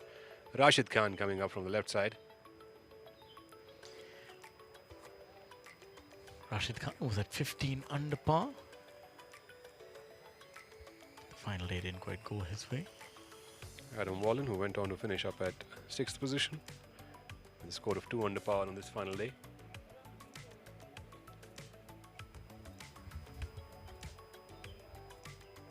The American Jared Hack, extremely impressive since he stepped foot on Indian soil. And our winner, agonizing moments. That's what the game is about. A few misses and a few made putts, and that's what it totally was to get to 21 under par. MJ Daffy to win this inaugural event. That is Aaron Zemmer here on the 15th hole. As you wait for Yannick De Bruyne. Left-hander reeled off a big drive on hole number 15, which is playing into the wind today. It's tough to get a ball that far in this kind of a wind. In fact, a couple of the players who came in onto the 18th hole in this headwind and dropped it right at the back of the green. That was something. Yannick De Bruyne here on the 16th. This is a shot very fluid, right over the flagstick. Leaving himself very less amount of room to work with. Mathis Bessard. Very nice approach shot on hole number 16. Lucas Nemec. Another beautiful shot here by Lucas and Saptak Talwar.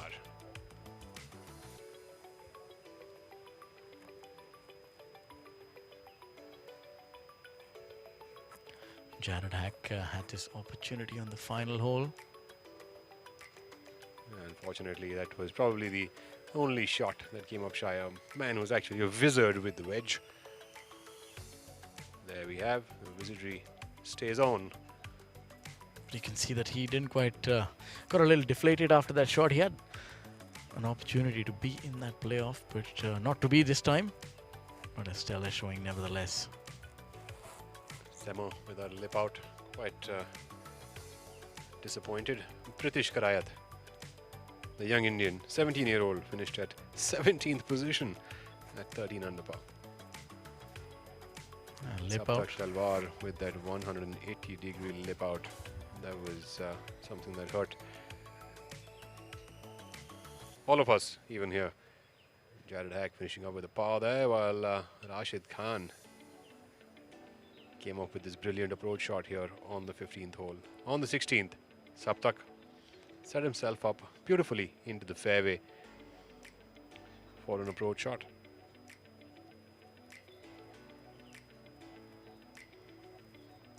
MJ Daffy from the back of the 15th. Quite not happy with what the green did there. And Rashid Khan, that's just the way the day was for the young Indian. Saptak Talwar on the 16th with that approach shot after that beautiful tee shot, setting himself up for a brilliant birdie opportunity. And Lucas Nemec with that third shot here on the 16th.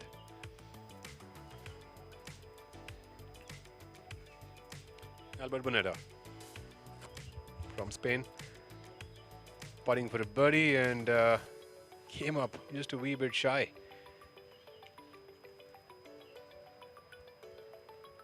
Talwar with that not so positive putt, and one of the few.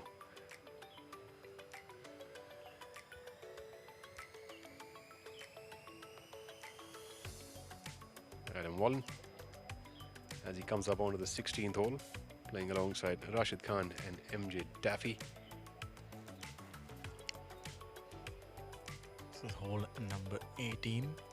Aaron Zema trying to release that one up to the flag location. Came up just a wee bit short. And Saptak Talwar here on the 17th with a brilliant up and down for a par. Bonetta, unfortunately not finding the bottom of the cup for that par putt.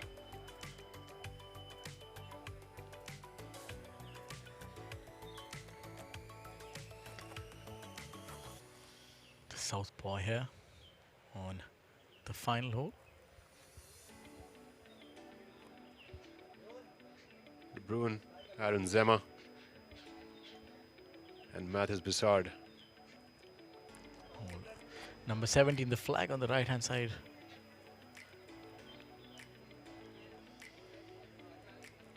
It's a brilliant shot right there. And Rashid Khan, having seen all parts of the golf club today.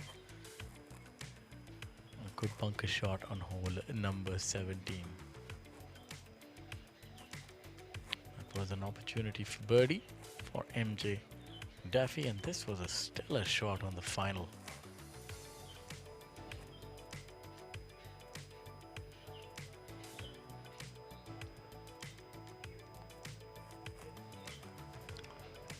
One of the finest second shots that we've seen on this whole location, and that was Adam Wallen with a brilliant birdie on number 17. Saptak Talwar with that beautiful fairway wood coming up onto the 18th hole, trying to set himself up for an eagle opportunity, and that did fantastically over here. Couldn't have done much more. An absolute beauty. And this is, of course, the champion. This, as they say, the only thing that one can do is really try, and I think Saptak Talwar really put his best foot forward out there. A good putt, we just came off, didn't have enough legs to get it. Saptak finishing up there with a birdie to finish at 20 under par to be tied alongside American Jared Hack. Bonetta came up a little shy himself after that scintillating second shot. A birdie nonetheless here on the 18th for the Spaniard.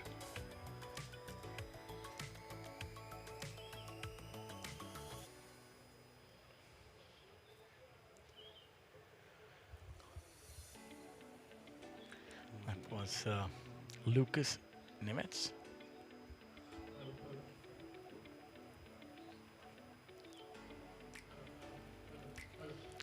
And the second shot on hole number 18 by MJ Daffy. The only time we saw a slight chink in his armor over 4 days was this shot. And another good approach shot by Rashid Khan here on the final hole. Adam Wallen with his little pitch right after Rashid said, I'm going to get it even closer. And there we have MJ Daffy coming up from that right bunker with that brilliant bunker shot, giving himself just about 7 odd feet for a birdie. This is what the putt we thought was going to seal it, but just about missing it. Rashid Khan so following suit and not holding that putt.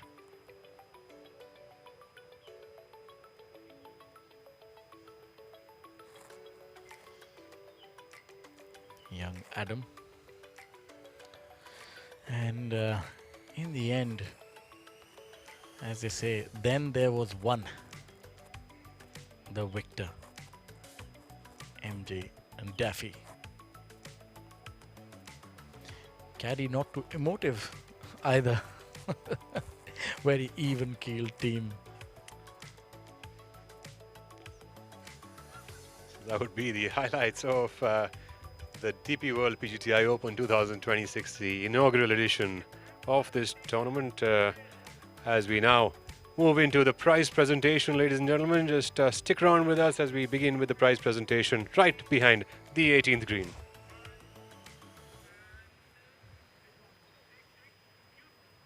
We welcome you to the prize presentation ceremony of the inaugural DP World PGTI Open, an event co-sanctioned by the HotelPlanner Tour and DP World PGTI. This international event had representation from several countries from all across the world. The tournament was a visual spectacle as the magnificent Classic Golf and Country Club once again produced a thrilling final. The cut went at 4 under 140. The tournament featured top-class performances by the likes of Rashid Khan, Sebastian Fredriksson, Adam Wallen, MG Duffy, Lucas Menesh, Saptak Talwar, Yuvraj Sandhu, and Jared Hack, to name a few. And at the end, as always, we had the most deserving champion. I would now like to invite some of the dignitaries onto stage for the prize presentation. Mr. Amandeep Joel, CEO, PGTI. Can I have you on stage, please? Mr. Davide Lantos, Tournament Director, HotelPlanner Tour. A huge round of applause for him. Ms. Monal Srivastava, Senior Vice President, People, Subcontinent Region, DP World. Mr. Rishi Mattu, Head, Classic Golf and Country Club.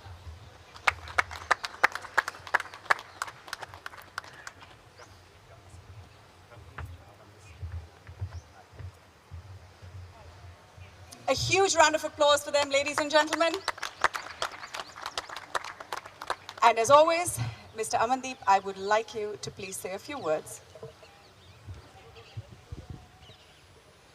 That one? Okay. Needs me to get here. Thank you, Valusha. Thank you, DP World, for making this happen. This is the first of the DP World PGTI Open 2026 on the HotelPlanner Tour.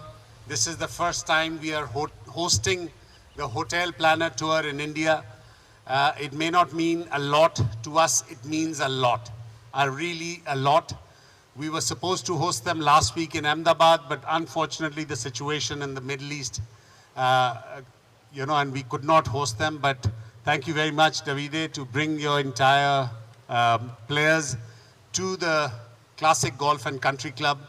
And what a great golf course this is. Thank you, Rishi, for hosting us. It's really been a pleasure. Monal, thank you very much for coming here representing DP World. We are really proud to have DP World as a tour partner, as our title partner. And, you have elevated the professional golf tour of India to another level. Thank you very much. Davide, a big thank you to your entire team, your staff, the entire rules officials, whoever have come. I hope you have enjoyed the good food and the great weather. The first 2 days weren't too good. It was a bit of London, but we made sure the final day was nice and bright and sunny and clear blue skies. You know, in Delhi we have clear blue skies all year round. Thank you, Rishi. Thank you, Keshav, for hosting us here at Classic Golf and Country Club. And to the media, thank you very much. It has been an excellent coverage the entire week. We need your support. Without you guys supporting the players, we don't make them heroes and they don't get known all over the world. Thank you very much. And I look forward to seeing you all very soon in Ahmedabad for the next tournament on the DP World PGTI. Thank you. Thank you, Amandeep. Mr. Davide, we would love to hear a few words from you. Namaste.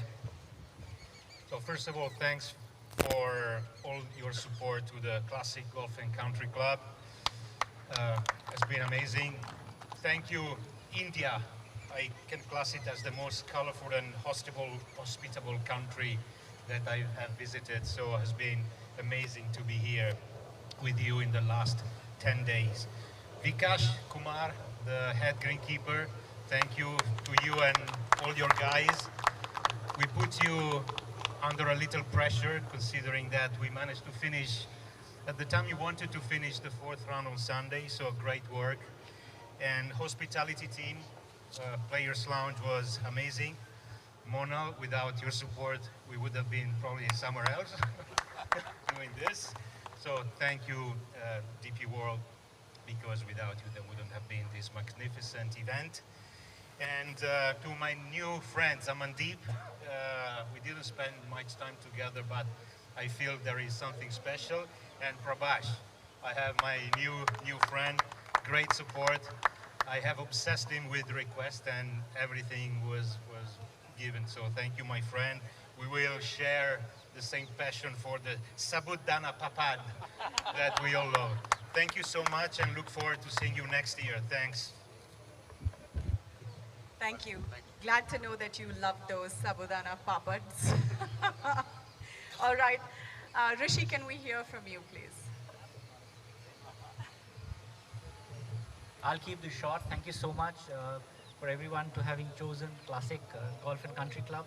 Yes, I know that the weather was a bit tricky in the initial days, and I think it added to a little bit of pressure on us as well. But a big shout out to Vikas and Keshav and Deepak. Everybody put together everything very well. And thank you so much for coming here, and we hope that you keep coming here. And thank you everyone for participating, and thank you for the crew. Thank you everyone. Thank you so much. And now I would like to request Mr. Amandeep, CEO PGTI, to kindly present the plaques on behalf of PGTI as tokens of appreciation. Can we have the plaque on stage, please? I would like to request Dr. Neil to kindly receive the plaque on behalf of Paras Hospital. Do we have Dr. Neil here with us?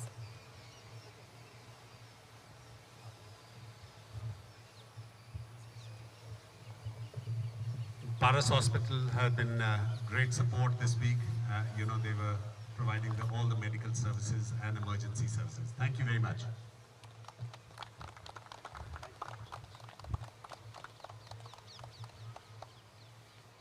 Thank you so much.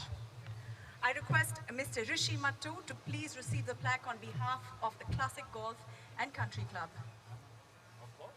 Keshav, Vikas. Do we have Vikas here?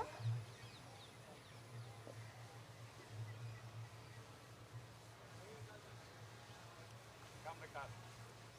Thank you very much. Just waiting on Vikas to get on the stage.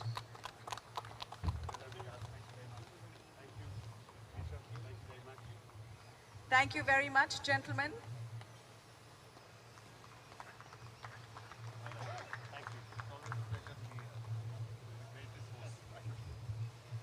And I request Mr. Davide Lantos to please receive the plaque on behalf of HotelPlanner Tour.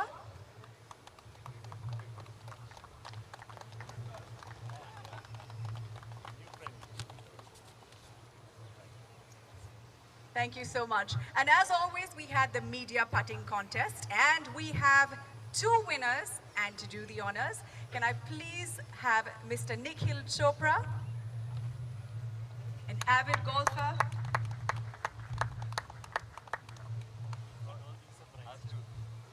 and the pride of our country.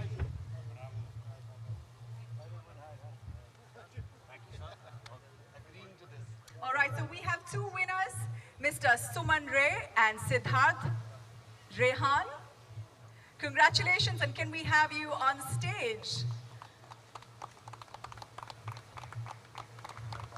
They were quick learners, let me put that in.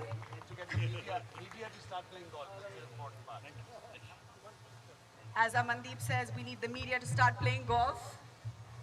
Very important.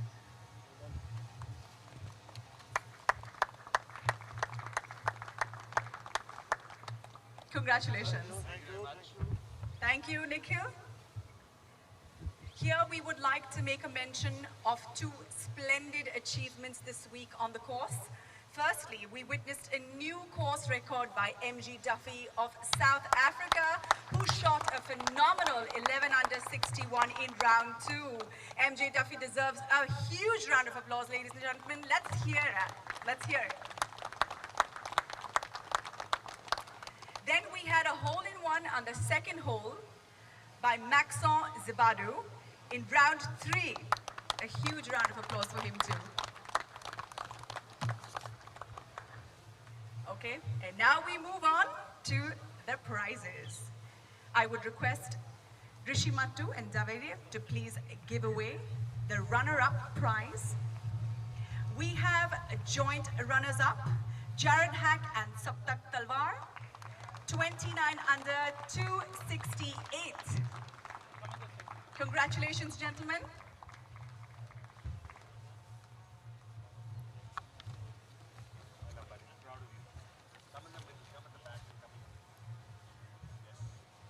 Saptak making it a habit, winning ways.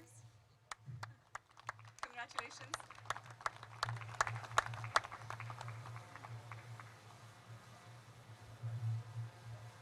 Thank you, and well done. I now request Ms. Sonal Srivastava to kindly present the winner's prize to the winning professional, MJ Duffy, with scores of 70, 61, 67, and 69, 21 under 267. Congratulations.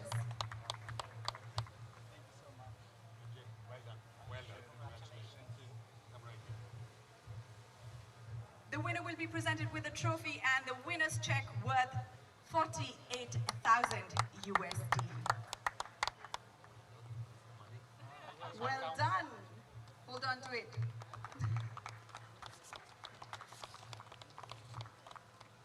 And can we have the customary winner's speech now, please?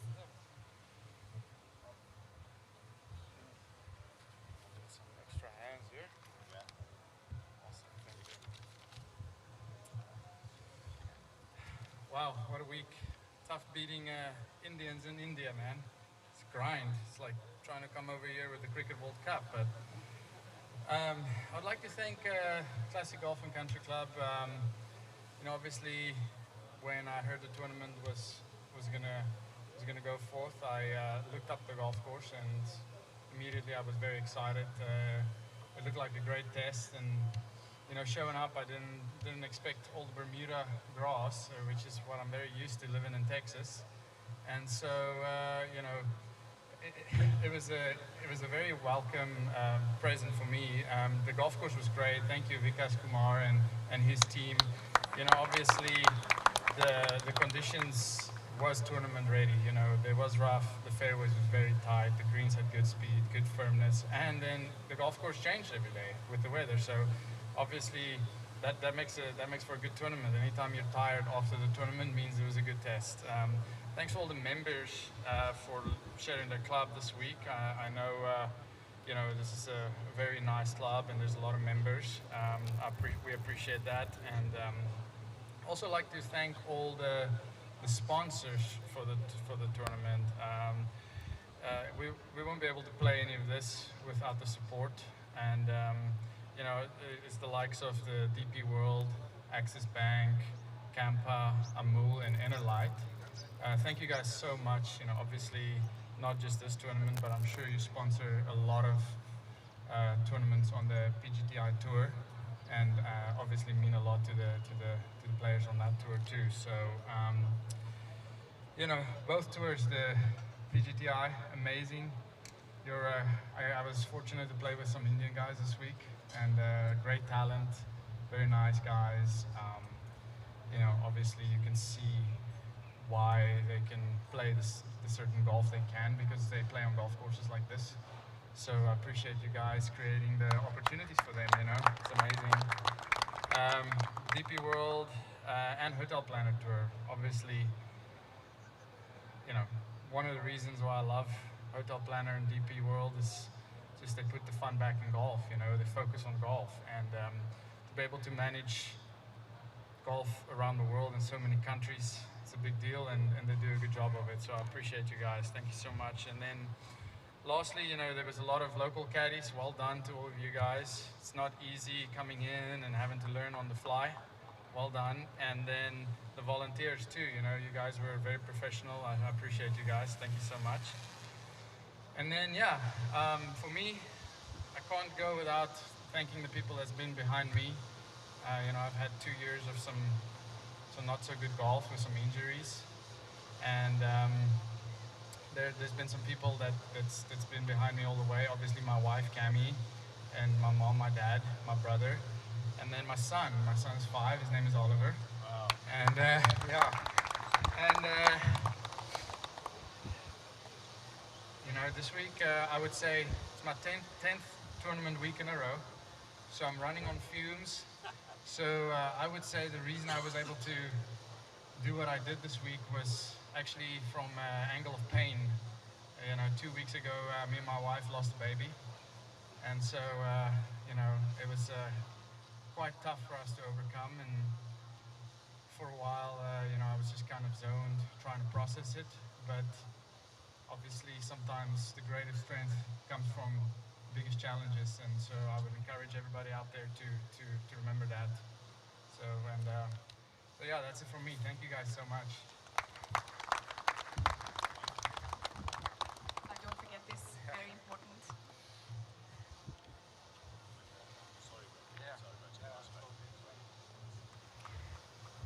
Well, on that note, there are a couple of people that we'd like to thank. PGTI's umbrella partner DP World, HotelPlanner Tour, the co-sanctioning tour of this event, Classic Golf and Country Club, host venue, Mr. Rishi Mattu, head Classic Golf and Country Club, Mr. Keshav Kumar, GM Classic Golf and Country Club, Mr. Deepak Singh, Senior Manager Operations and his entire team, Mr. Rohit and his entire FMB team, Mr. Vikas and Mr. Raj Kamal and their entire course staff team. A special thanks to Paras Hospital for providing all the medical assistance, all players, all referees and officials, the media for supporting this event and coming out in large numbers through the week. Tour partners, Amul, Axis Bank, Kampa, Amrutanjan Electro Plus, Golf Plus Monthly, Golf Digest India.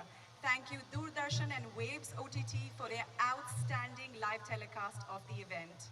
It's time to say goodbye to our online and TV audiences and the players. We look forward to seeing you at the next Andhra Open at the East Point Golf Club in Visakhapatnam next month. Thank you so much. Over and out.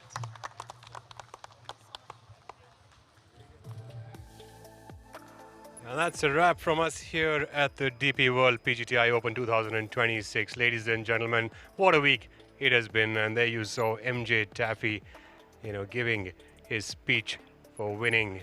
And it's been a fantastic week. We will see you all again soon in Visakhapatnam.